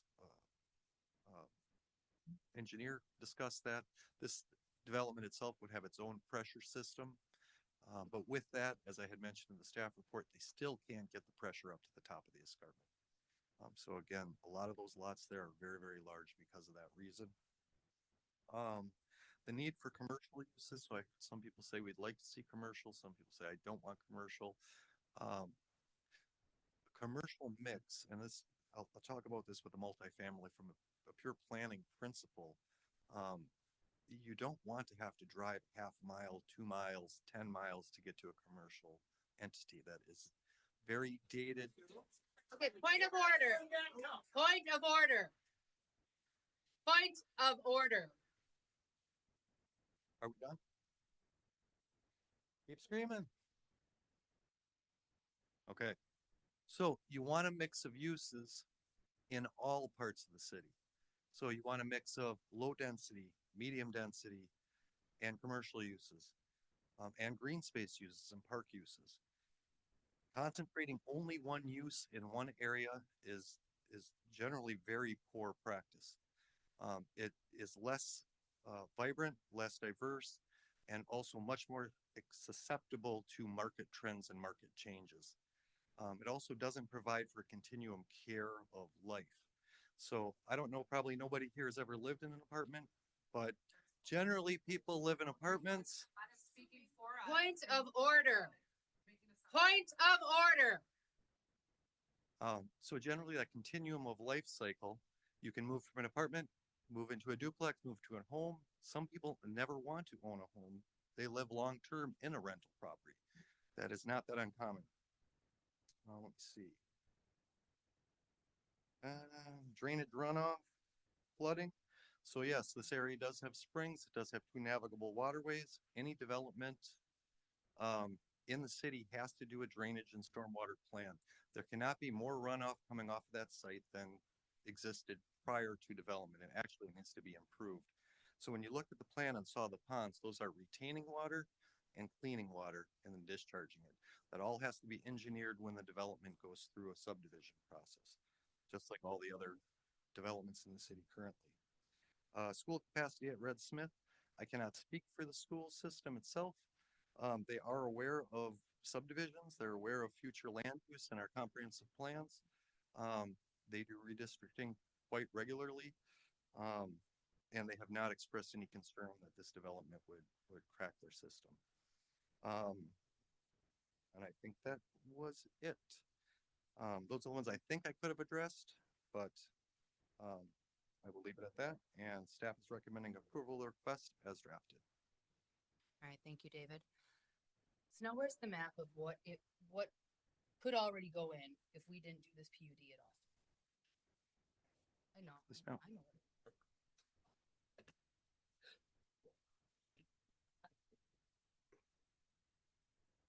So this is the comprehensive plan map, future land use map. So the yellow is low density residential. That's 4 to 8 units per acre. Low density doesn't mean only single family. It means low density. So 4 to 8 units per acre. Commercial is the red area. It's about 12 acres along Algoma/Scottwood. Basically right up to where there's a developed home there. And then this is the zoning map. The zoning map right now is all low density residential. That zoning designation would only allow singles, twos, and limited townhouses.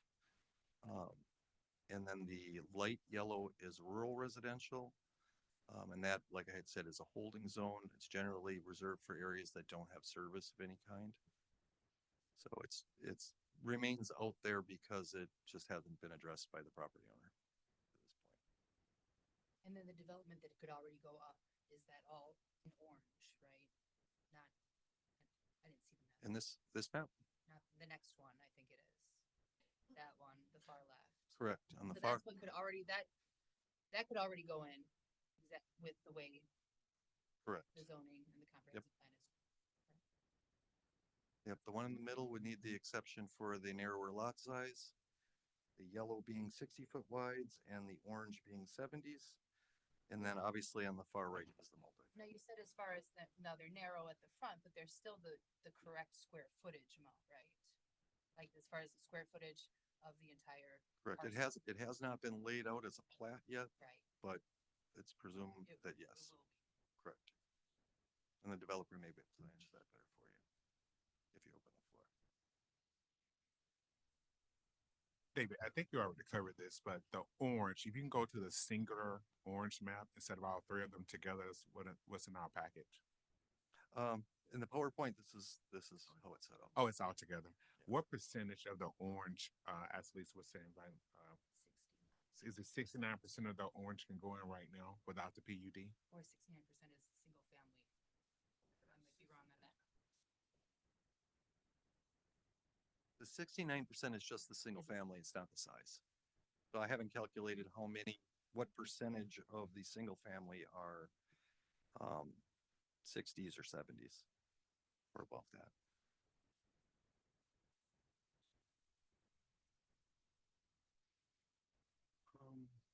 So if single families were crammed in there, theoretically, we could have, I think, 1,200 plus family units. And this total unit, including the apartments, is 632, which is on the lower end of what could go in there. Is that correct? Well, correct. If you use the comp plan, the 48 units per acre, now that's assuming all land is developable, no roads, no wetlands, no streams, that kind of stuff. You'd be at 620 to 1,240 units could fit on this 168 acres. So what's being proposed is on the lower end of that, which everyone wants. Point of order. So I'm just stating that in the potential, the range that we have is 600 something to 1,200 something. And we're talking about a development of, including apartments, 632 units. 396 units. 300 what? 396 units. There would be 218 singles, 9 two families, and 160 multifamilies. Oh, 160. So 18 units for the two homes, right? Yep, 9 duplexes, 18 9 units. duplexes, 218 houses. So what does that end up to? That ends up to 396 total okay. units. So 396 units, which again is on the low end of what potentially could go in there, knowing that there's water issues, knowing that you have to put in streets. But again, we're not looking even at an average. We're looking at the low end.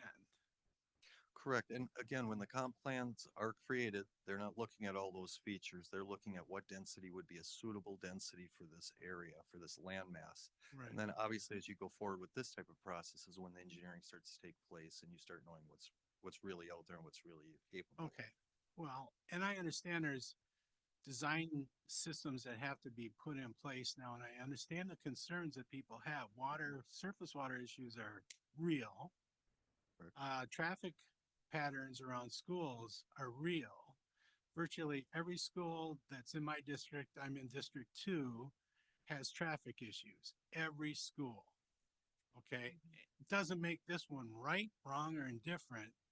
I think we have to start looking at the school layout, and is there ways you can get traffic patterns into the school from the west side that doesn't have to come out to the front? Because that's, what I'm saying, that has nothing to do with what we're doing, but it kind of addresses concerns that are being set. This is a large area. 100 plus acres is always a large area to develop. So there's always a large number of concerns. And I don't think any one of these is a small concern that have been stated.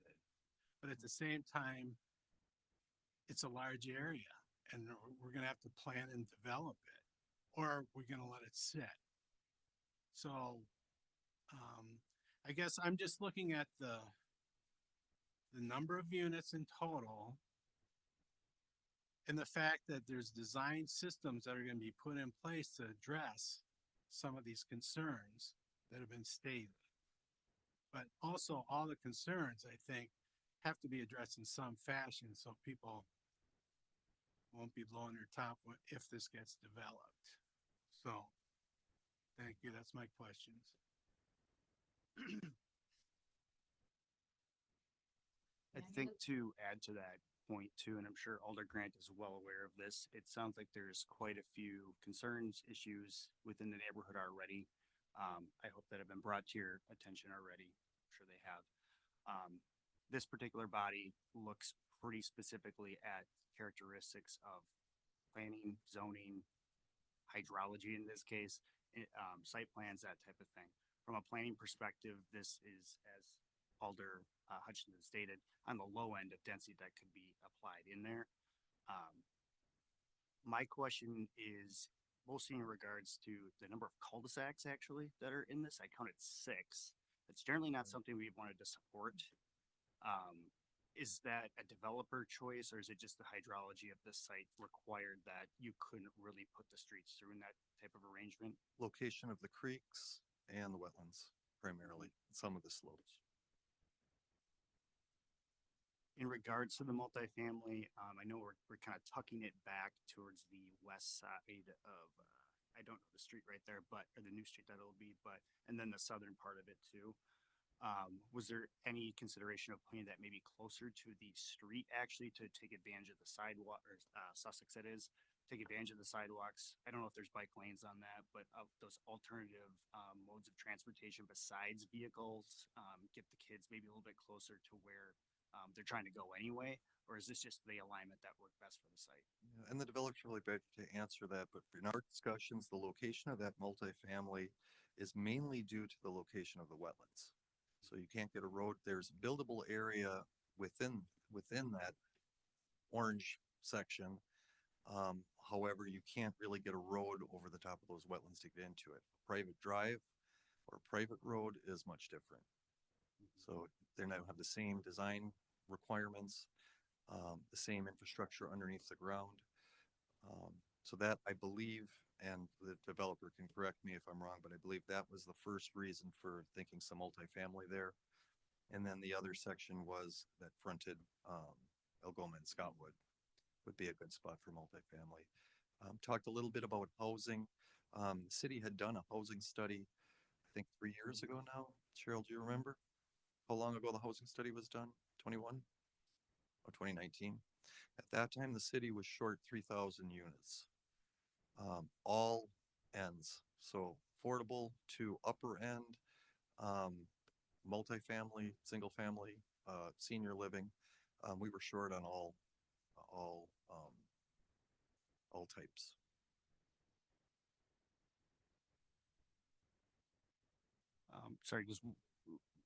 Sorry, one more, just a point to throw out there to everyone that joined us here today. Thank you for coming, letting your voice be heard. We certainly appreciate hearing from you. Let your alders know your concerns, continue to do that. That's the only way things will improve. Please don't take anything that we decide here personally in terms of a development as any attack on your neighborhood or otherwise. We're put here about every 2 weeks taking on tasks like this. So I understand this is a change, it's potentially upsetting, but this group sees a lot of this. We try to make the best decisions we can based on what's put in front of us. So I appreciate the passion, but please have some respect when we're trying to get our work done here. We're all volunteers. Nobody here besides the alders getting paid to be here. So we're doing this on behalf of Green Bay. Okay. So please have some respect when we're trying to get our work done.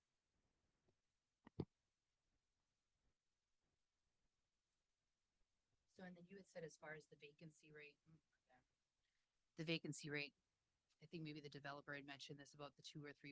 I mean, the vacancy rate in Green Bay has been ridiculously low. So there is a need. And then, I mean, you have numbers more recent than 2019, don't you? Sure.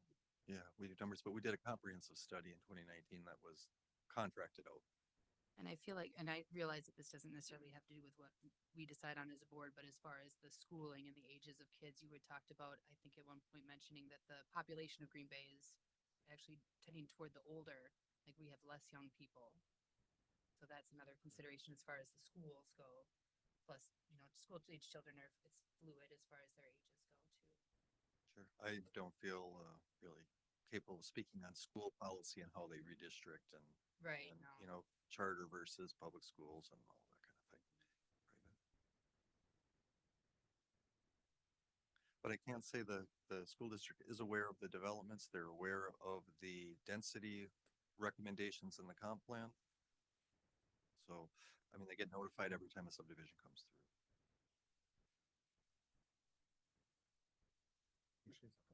Thank you.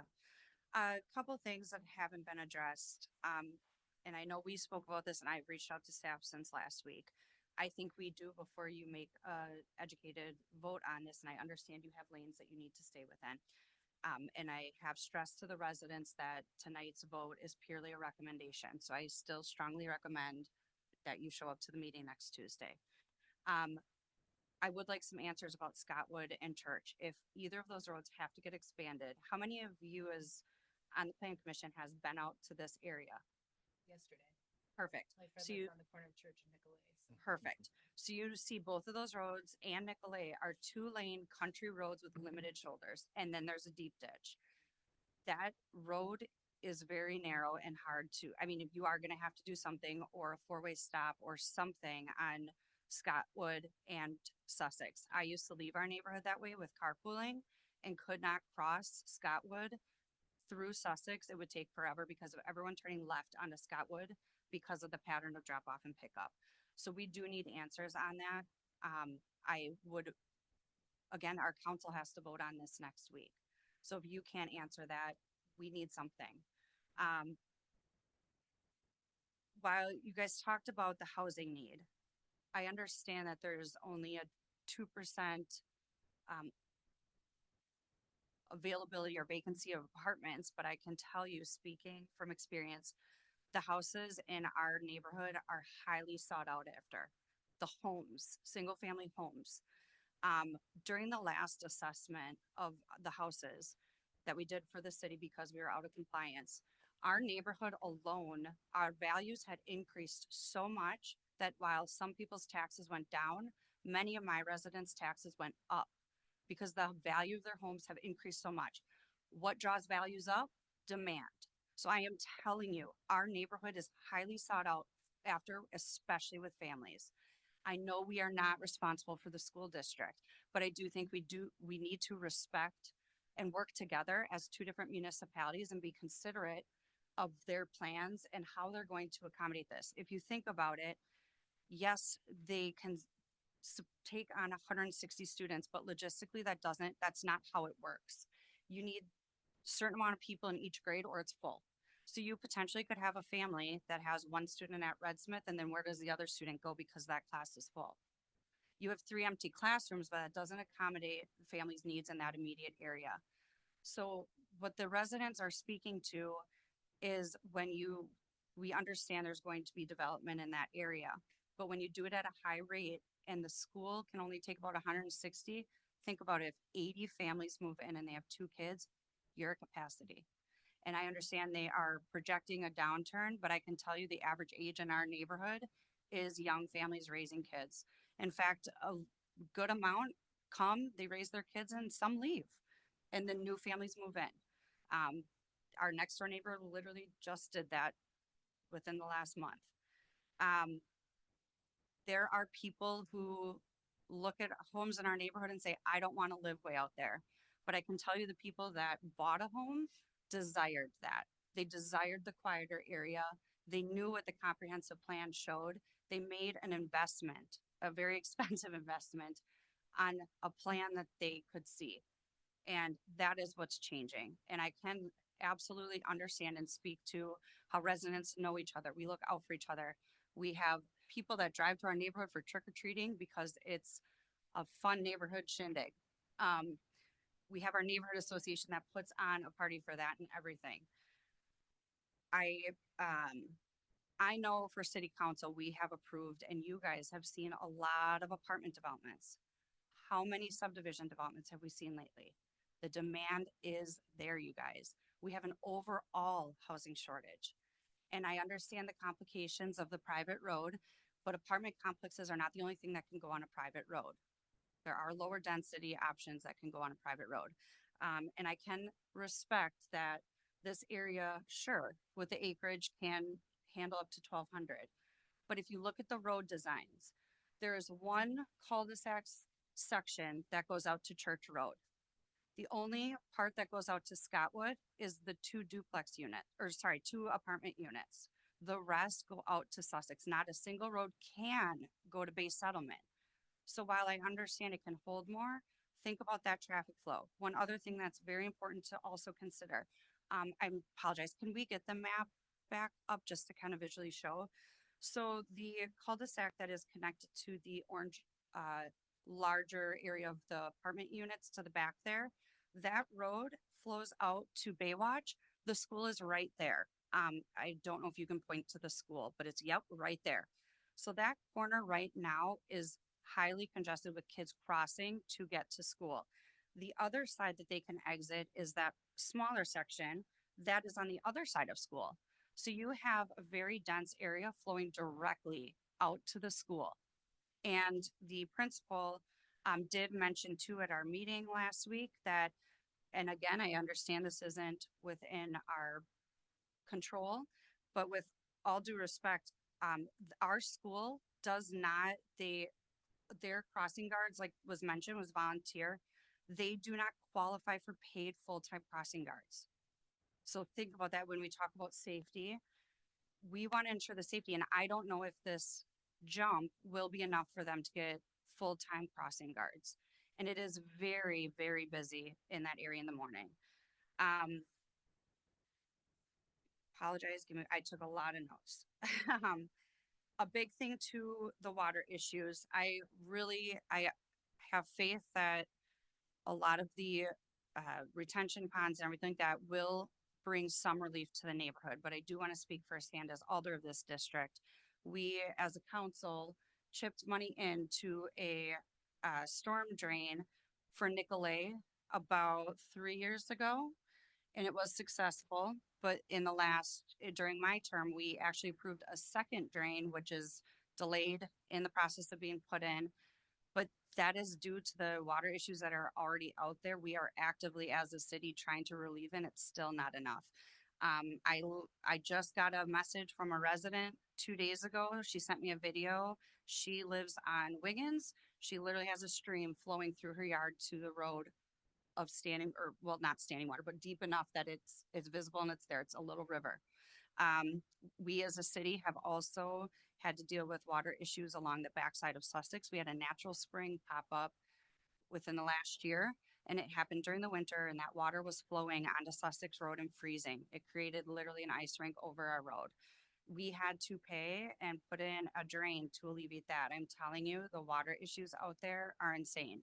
I personally, our sump pump went out once. We also lose power a lot in our neighborhood. Our sump pump went out. We instantly took water on in our basement. So it is something that we can't seem to solve, and I'm sure this will help. But I think I understand the residents' hesitancy because of what we've dealt with. And a lot of them have dealt with this for 20, 30 years and have seen little to no change with that. So I do hope, again, I 100% respect and understand the lanes in which you need to remain in, but please keep traffic, kids' safety, and the school district, with all due respect. I honestly, I don't know how they can project a decrease in students, and quite frankly, it doesn't make sense. And I have had parents talk to me with the merge of Wickwioc going to Red Smith. It was about 130 students, and parents have noticed a difference with drop off and pickup just with those 130 students. So imagine adding on another 160 plus. It's just something that I think we need to talk to school district. You can't confidently vote on this tonight. Then I would suggest we hold, find out more studies with the traffic. What are the plans for the roads? Is it going to be required to widen any of them? And I can tell you the residents on Nicolay do not want their road widened. Again, this area was sought out for a peaceful, quieter, quaint, know your neighbor, honestly, what Green Bay is really known for. So please take all those things into consideration. Thank you.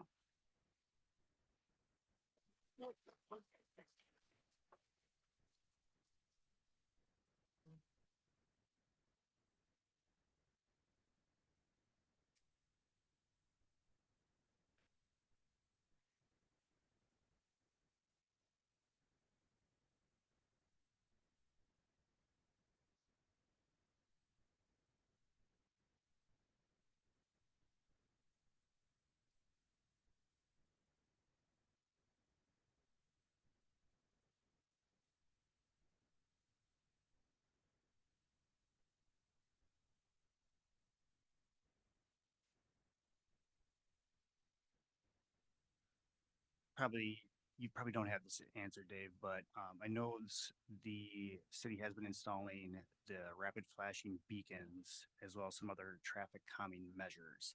That seems fairly appropriate for Sussex regardless of this. Do you know, has any of that already taken place on that road? I'm not aware. Okay.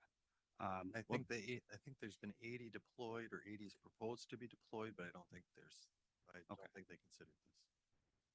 I assume Public Works has been plugged into the water issues, but I hope they've also been plugged into the traffic issues and the traffic calming. I know we relaxed some of the rules around getting traffic calming measures in place within the city recently. I would love for staff or whoever to recommend taking a look at that, whatever steps need to be taken. It sounds like there's a need now, much less later for that type of thing. So I'd love to see what can be done in that regards. I know that's outside of this commission, but obviously there's a need for it. The one area I'm seeing lacking in the report is just about the water. I don't know if we need to open it up the floor to the developer to get a little bit more information about that, but I'm just not seeing a ton in terms of how we're going to move that water off the site. You'd have to talk to their engineer. Okay. Anna, did you have anything else that you had asked me in that statement? I need to answer. No question at the end, but if you knew, otherwise you can open the floor.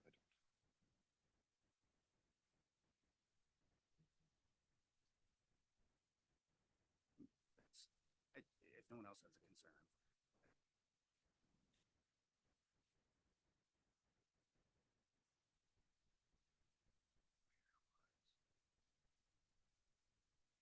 Make a motion to open the floor to address the developer. Second. Motion by Vice Chair Miller, second by Commissioner Ravinsky to open the floor to the developer. All those in favor? Aye. Any opposed? Really just looking to shed a little bit more light on the water, based on. Stormwater? Yes, stormwater, any runoff, that type of thing. Water pressure, it sounds like there's already a solution in place for that, but just the standing water and moving it off the site. And can you speak into the mic a little bit more? Sure. Again, Steve Beta with Beerbecker. As far as the stormwater goes, we have done a full topo of the entire 167 acres. We've collected all the wetlands, had them identified by our expert. We know where all the navigable streams are. We've identified them in our survey. So we have an as-built survey of that entire thing, including everything I just mentioned. So we know what the water's doing for the most part, but when it comes to the stormwater part of it, again, we had meetings with the city when all this was going on, when they had the flooding going on down in the neighborhoods. Right now, the storm sewers are undersized from where essentially all the residential homes are, all the way to the Marina Creek Parkway where the water goes into that parkway. They're undersized, so the water needs to be slowed down. We know that after discussions with the city of Green Bay and seeing what actually happens there. There's a lot of water, if you even beyond Bay Settlement, that all comes from the easterly direction down across Bay Settlement through pipes, via pipes, dumps over the escarpment onto this property, and it flows through this property. We know that. We haven't dug it into the stormwater other than sizing what we know our property needs to have. So the ponds that you see on the sketching that we did do, those ponds are all sized to handle everything we would put onto the to the sites. And that, again, one of the other, I think David mentioned, we have to size our stormwater ponds so that nothing more leaves the site than what currently leaves the site now.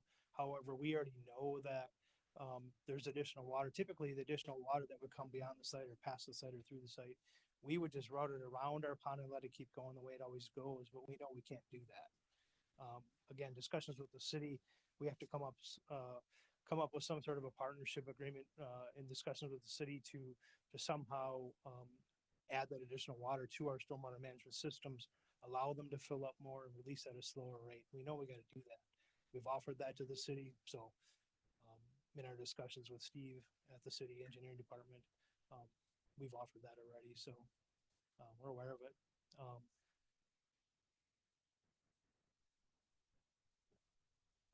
You said you did that study or survey. The surveying's been done, yes. Yeah, when was that done? We just did it last year, 2024. Last year, okay. Thank you, I appreciate it. That's all the questions I had. I could just add one more thing, talking about this development schools and development and traffic and all the other things that we're talking about, a couple of things this project's gonna take probably 8 to 10 years. This isn't gonna happen overnight. So concerns about the school overcrowding and all those things, and those kids, in 8 years, those kids are probably out of that school, so that turnover is gonna happen, with that timeframe that we're talking about. We're gonna develop from the south to the north because we have to. Our water line is gonna come from the south off of, Scotwood Drive and connect to the south end of the project and then work its way north. That water line that we're talking about is gonna be a special pressurized line just for this project. Because of the grade that we have there, we have to use this line. And, in order to develop it, we need to start at the south and go to the north because we have to continually add that water main as we go north. And so we'll add it, we'll develop, we'll add it, we'll develop as we kind of continue to the north. Just a tidbit about traffic. Traffic's always a tough one.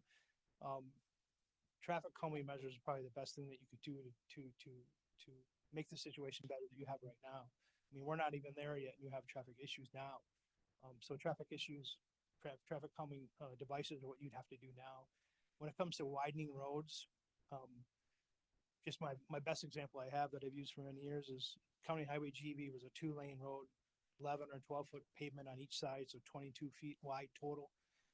That 2-lane road on GV south of 172 hit 12,000 cars a day before they made it 4-lane. 12,000 a day before they went to 4-lane. So in order for that to happen in this area, right now, for example, on west of the project gets about 1,500 a day. I'm sorry, east of the project gets 1,500 a day. West of the project gets 1,900 a day. When you get to Nicolay Drive, 2,900 a day on Nicolay Drive. So we're nowhere near the traffic counts where it would require a 4-lane road, but there are other things they may have to do to slow those things down. So just wanted to bring that up. Anything else? Yeah, a little bit more specific on the water main. Yep. You say you're putting in a new valve. Yes. So the valve is gonna be bigger in the direction of this development? No, so we're putting in a pressure release valve, which is down to the south of the project. There's a water line already on Scotwood Drive that goes up to Sussex and takes a left onto Sussex. Yeah. We actually are gonna increase the pressure on that line, and that line will only service our project. So there's ways for simple math that the city can isolate that line, and we will use that line, increase the pressure on that line so that it can service, everything on the 167 that we're talking about. So you're not gonna affect the existing home's pressure? No. Okay, Not at all. okay. Nope. And then is there plans for a crossing of the street to the school? Because I see a lot of foot traffic of kids going to the school from this development.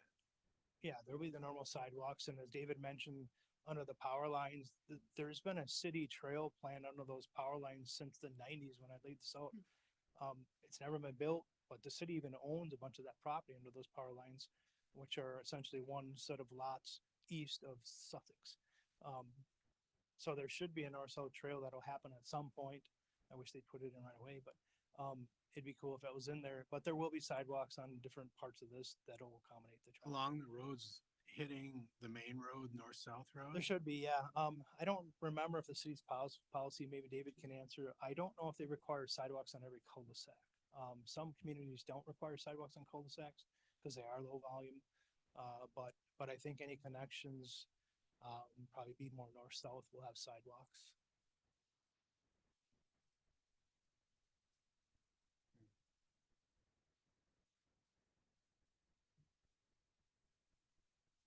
Okay, thank you.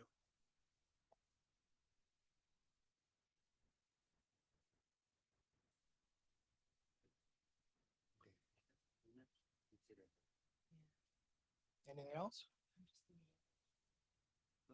No, I guess I'm just, the nature of the multifamilies, because there's two different sections. Yep. How are they, are you gonna put 80 in one or like 100 in one and? Yeah, there's 2 16-unit buildings on the one on Scotwood, and then the balance would be on the other site.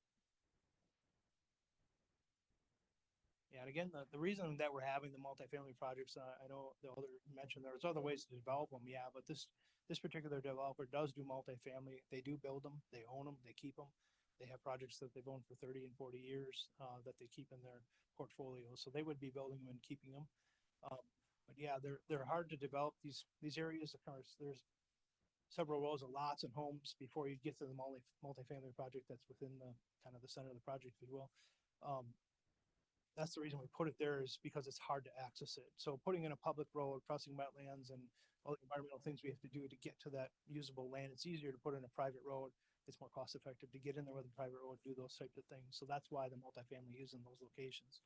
I know somebody asked about putting it closer to Sussex, I think they do, but we didn't, well, a couple of reasons we didn't do it. Number one, because we had a site that fit perfectly for what we wanted to do. And number two, in case you didn't notice, it's easier to get it approved. It's not right in someone's backyard. You know, you don't usually want to put it right against someone else's existing home.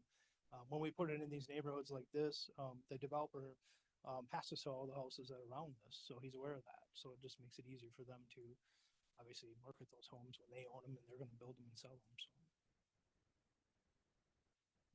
okay, thank you. Thank you. Motion to close the floor. Second. Motion by Vice Chair Miller, second by Commissioner Daniels. All those in favor? Aye. Any opposed?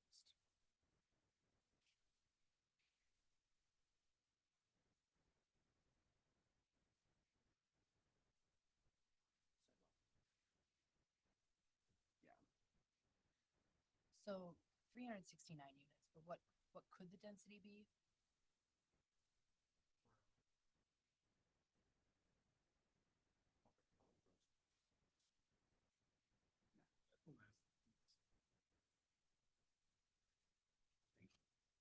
So the densities could be 4 to 8 units per acre. So Right. you're talking, again, not factoring in the wetlands and the roads and all that kind of. You're at 620 to 1,240 units for 160 acres. And that actually came from the comp plan, was only 155 acres. So again, 12 was commercial. So as far as the density, this is actually less dense than what the comprehensive plan calls for. Correct. Okay, the floor is not open. Point of order.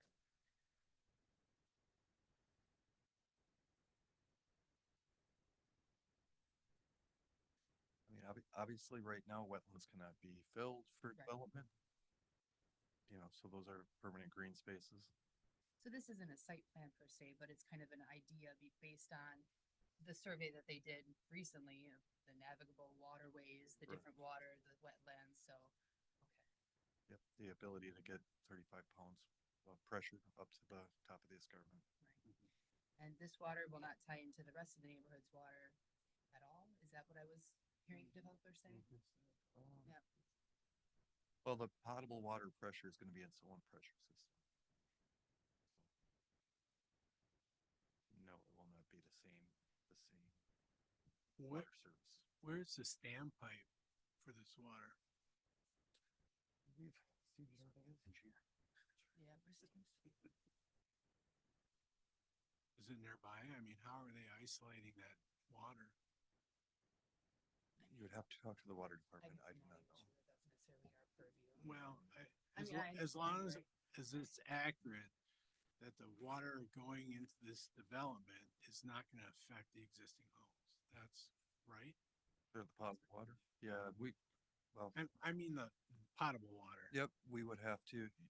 Green Bay Water has reviewed this, has worked with the developers extensively.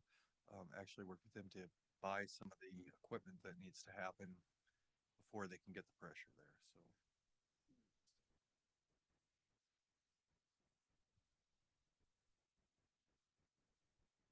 As far as, I think you had mentioned sidewalks before, so our subdivision code requires for residential, 1 to 4 units per acre. Both sides of the street are preferred sidewalks, at least one side is required. Unless you're within 2 blocks of a school, then both sides are required. Those can be waived by the council. Neighbors don't want sidewalks. Sometimes come to the council or request for them not to be. Or vice versa, they require them, ask the council to install them too.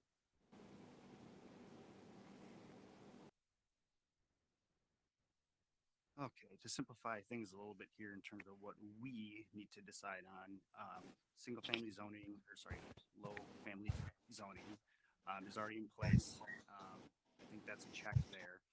The 9 units of duplexes, do we have any issues with that? I'm talking to you guys here. Yeah, I haven't heard anyone have any issue.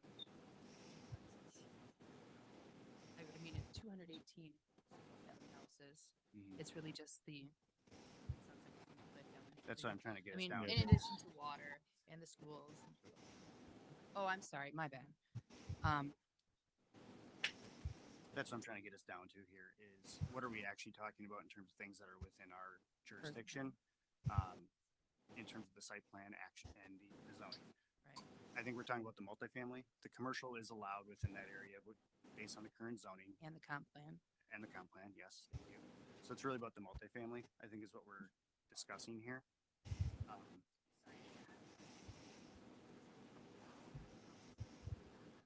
Right. Oh, that's right. Right, it's a comp Sorry. plan, right. Thank you. Okay, so comp plan calls for the commercial at that corner. But that would need a zoning change, right? Or does the PUD take care of that? Okay. So I think it comes down to the multifamily is really what I'm hearing from everybody. In regards to what our purview is. Correct. Right. Yes.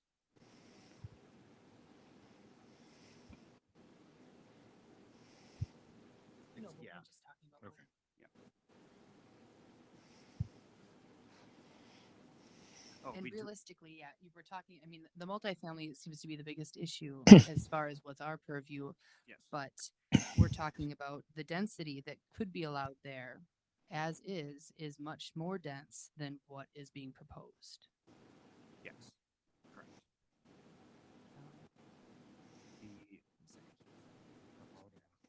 Was there any concerns with the smaller lot size? Actually, sorry, street frontage, because lot sizes were fine. It's the street frontage. Moving that down. I don't have a single property that's bigger than 50 feet. So. Okay. But it's a different. It's a It's a different area as well, so. But the square footage of the lots is still within what is to be expected. So it's just about the actual frontage, which is still fairly. Correct. We've got plenty of lots that are 50 feet or smaller. Yes, oh, yeah. Apologies. You keep referring to the total acreage, but what is the percentage of developable land? I think that needs to be taken into account. What is the acreage of the developable land? Because that's really what the concern is. In the report, it is showing 114 acres specifically for the single family. I know that is the size. I don't know if we did any math on what's developable versus not.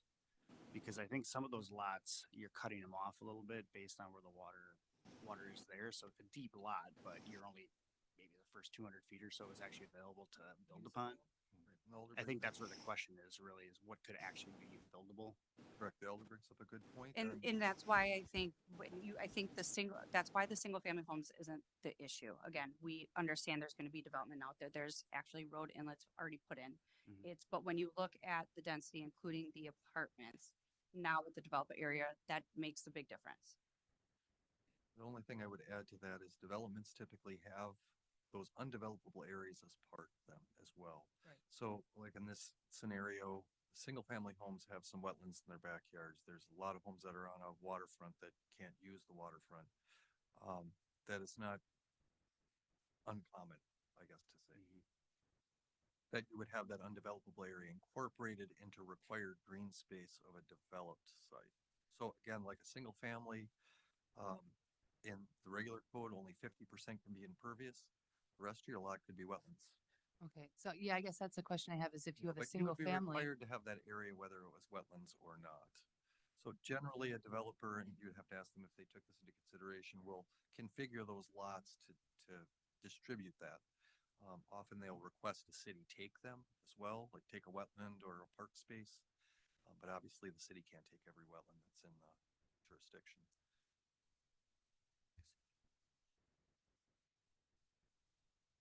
I'm concerned with the stormwater drain management, and then some of these properties have wetlands on them already. I guess those wetlands just kind of come and go as wetlands do, and that's just expected that that'll be part of their lots. Correct. Sometimes that makes a lot at a premium. Has some wetlands on it. Some people don't like them. I mean, it's a matter of preference. Some people like to see animals Right. walking around in the wetlands. Right, no, you're right. Um, the point I was trying to make, I think, is that those wetland areas and non-developable areas are typically built into a development project.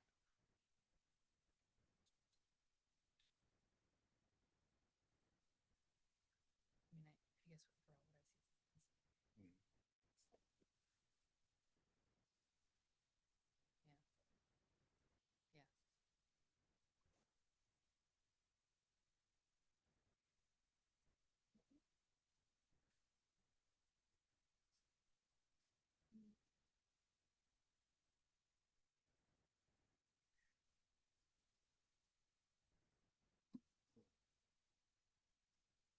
Yeah. I mean, I guess ultimately, as far as what this board is able to do, I mean, we're looking at the density, we're looking, and what is being proposed is less dense than what's currently allowed. Yeah, so that's the question. Do we push the density down further and keep it as the single family zoning? Or do you allow that multifamily into that? I think is the true question. Knowing that the concerns that have been raised around traffic, I hope the city is paying attention to that and looking at traffic calming measures. It's needed now, obviously. I've heard enough on the water that I think this is going to be improvement from what the current state is, a flat farmland that's probably not doing a great job of pushing the water off of the site. So I think that would be an improvement. In regards to the density, I think it's completely fine, honestly. It's lower than most areas of the city is currently. As noted, we need housing, all types.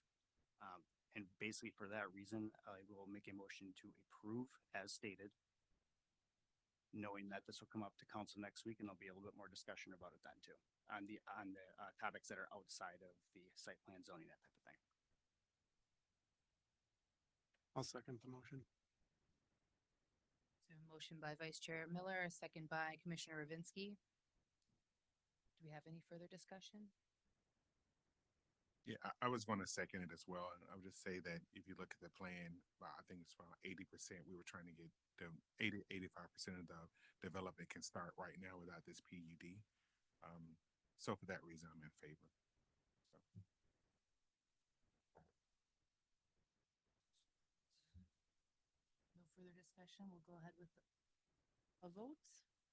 It's to talk about next week. Right. All those in favor? Aye. Any opposed? All right, and then that will move forward then to City Council for March 18th. Moving on to Move for a short recess, 5-minute recess. 5-minute recess. Second. Yeah, we need to do that. Do we need to do that? I don't know.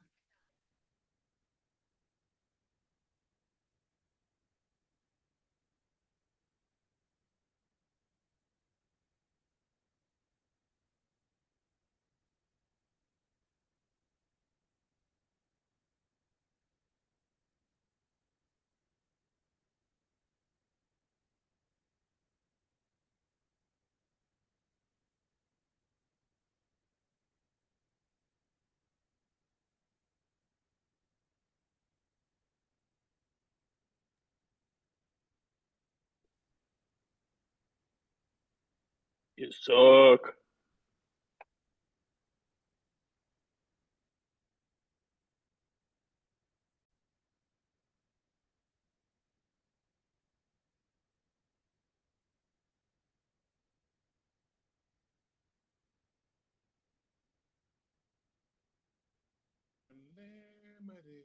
Oh, hello. Hello and welcome back to the Planning Commission meeting. We are on to item number 7, which is consideration with possible action on the declaration of surplus for city-owned properties located at 605 Cherry Street, 221 North Quincy Street, 227 North Quincy Street, 624 Pine Street, 618 Pine Street, and 616 Pine Street, submitted by the Department of Community and Economic Development on behalf of the City of Green Bay property owner.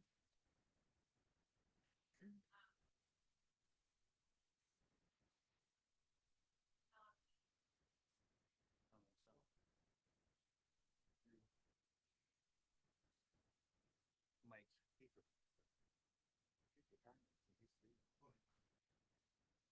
Okay, there we go. So this is related to the consideration of declaration of surplus for city-owned property. We're looking at 605 Cherry, 221 North Quincy, 227 North Quincy, 624 Pine, 618 Pine, and 616 Pine. We'd like to declare this unused city property as surplus for disposition to the redevelopment authority for development purposes. For future land use, the area is identified as downtown. It's surrounded by downtown. And then for the zoning, it too is also downtown. So the 2022 Smart Growth Comp Plan currently recommends downtown usage for the majority of this parcel. There is a strip of medium intensity retail office or housing that's on the east side as well. We have to declare this a surplus in order for it to go to the RDA. And then the RDA would market these properties for development. Alder Profit and adjacent property owners have been notified of the request. WPS does note that they have facilities located at these parcels, but does not object to the surplus action. Otherwise, we haven't received any other comments. We do recommend approval of the request, subject to the following condition. The subject property shall be directed to the city's redevelopment authority for disposition. Motion to approve as recommended. Second. What is currently on this property? Parking lot. Is it just? It's, That's yeah, it's that, The associated- garage building that has that mural on it. Yeah, with it's the associated parking lot. It is what we've been Yeah. talking about, The Associated Bank former Associated Bank parking lot. formerly known as. So The old I thought it was farmer's market. already, but it was, did it? It's It's city- going to the, yeah, it's now Okay. going transitioning over to the RDA. Yeah, city owns it currently. We're gonna move it to RTA. They can do that. So this is one property? This is, we consider this one property, It's multiple parcels. multiple parcels, but one property? One development, hopefully. Yeah. One development site, Okay, multiple I'm just parcels. looking at the wording that we're saying the subject property, and I want to make sure that's okay? Or should we say? Yeah, there's 6 different. Oh, addresses. you want to amend the condition to say the subject properties Yeah, that. shall be directed to the Yeah. city's read. Got it. Oh, wording. I'll add that to my motion. Okay. Second. Is my name correct? Did we have a second? I think I You seconded it. seconded. Yeah, I go, Boo. I But it's second. okay, second. You said something though. Okay, so we got a motion by Commissioner Ravinsky, second by Vice Chair Miller. With the amended. No, to make the amendment. No, he said he would make I'll the add motion to with the the amended. Oh. With the amendment as Amended, you, Okay, with the verbiage change. got it. All those in favor? Aye. Any opposed? All right, then that will go forward to City Council for March 18th. Moving on to item number 8, consideration with possible action on the declaration of surplus for city-owned properties located at 212 South Madison Street, 503 East Walnut Street, and 512 Cherry Street, submitted by the Department of Community and Economic Development on behalf of the City of Green Bay property owner. Thank you, Madam Chair. Basically, the exact same thing that we went through for the previous item. These are currently owned by the city of Green Bay.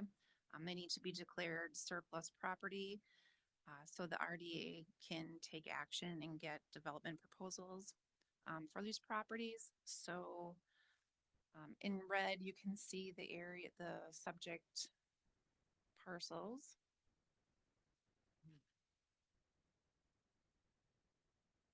Oh, The blue or the red? Oh, okay. okay, my apologies. The blue. There we go. These are the red ones that are the properties in question, for future land use downtown.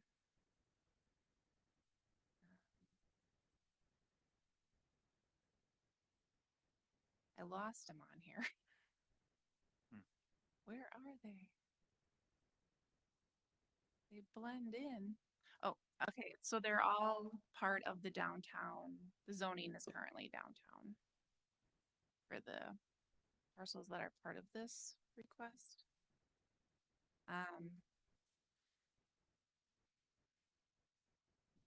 There is a comment that was received from WPS on the parcel.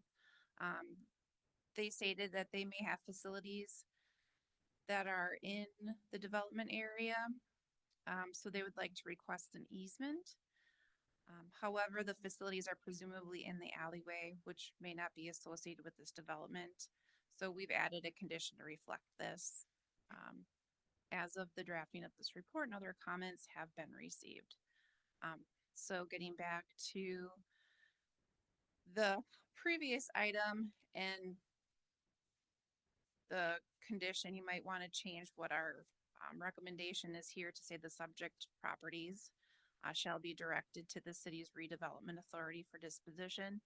And then the second condition is an easement shall be granted for existing WPS facilities if they are deemed to be located on the subject parcels are not part of the adjacent alleyway. But our recommendation is to approve those conditions.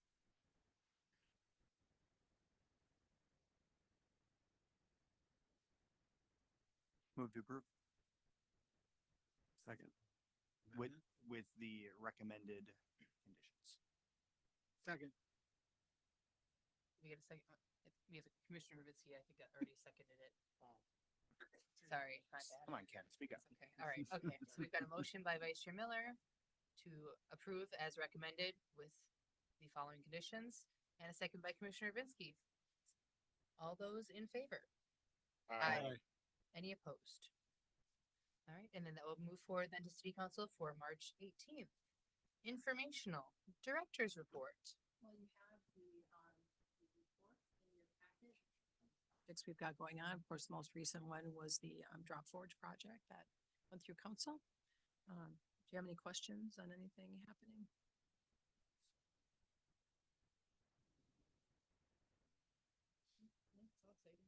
It's all exciting. Oh, the 221 or 222, old bosses. Is that one stalled still? This is past. Late last year.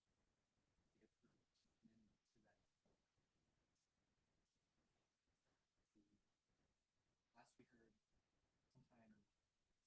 we heard sometime first quarter of this Yeah, we had heard early March, although I was walking downtown today and there were people shooting mines on that side of the street. So, yeah, so, because demolition of that building will be first, so. Okay, well, good enough. I just didn't open Elevations. Not that we'd heard. Not that we've heard. I did have a question for Dave, though. When's the next big comp plan event of any type? Turn me on. Oh, I'm on. All right, so we are currently, and I kept meaning to put an info item on comp plan at the end of these, but there's always a giant item. So we are, right now, staff is very extensively reviewing the district-specific recommendations, the planning districts. There's the 10 planning districts. We expect within next couple weeks to get most of the core document together. And then we'll just kind of go back and forth till we get a decent document. We anticipate having a draft in May, maybe June. And then we have to start going out to do outreach again, and what that exactly means, we're not 100% positive, but definitely a large event, some online activities. Probably have to go, well, I would like to go to the neighborhoods board. I'd like to go to some other boards as well to get some of that information out, sustainability, you know, those types of boards. So how long it takes to go back and forth, I don't know, but we're hopeful to have a draft this summer. That then we would be bringing also to this commission. As I say, when do we get a chance to look at the draft? You'll be able to look at it as soon as we get it complete in a document. I mean, if you want to do little workshops and look at sections, we can bring those forward. But again, some of these meetings go kind of late, and I don't know how interested you would be in that, maybe having a special meeting just for that. I'm interested. I don't know if everybody else would be, but But yes, we're making great progress. okay, good to know. I appreciate the update. Hopefully, stay on track. Date of the next meeting is April 7th, 2025. Motion to adjourn. Second.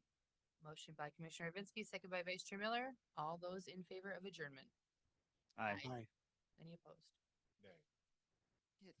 Good night. That's almost You're- a month. We didn't do our record. It's only 8:35. That's fine.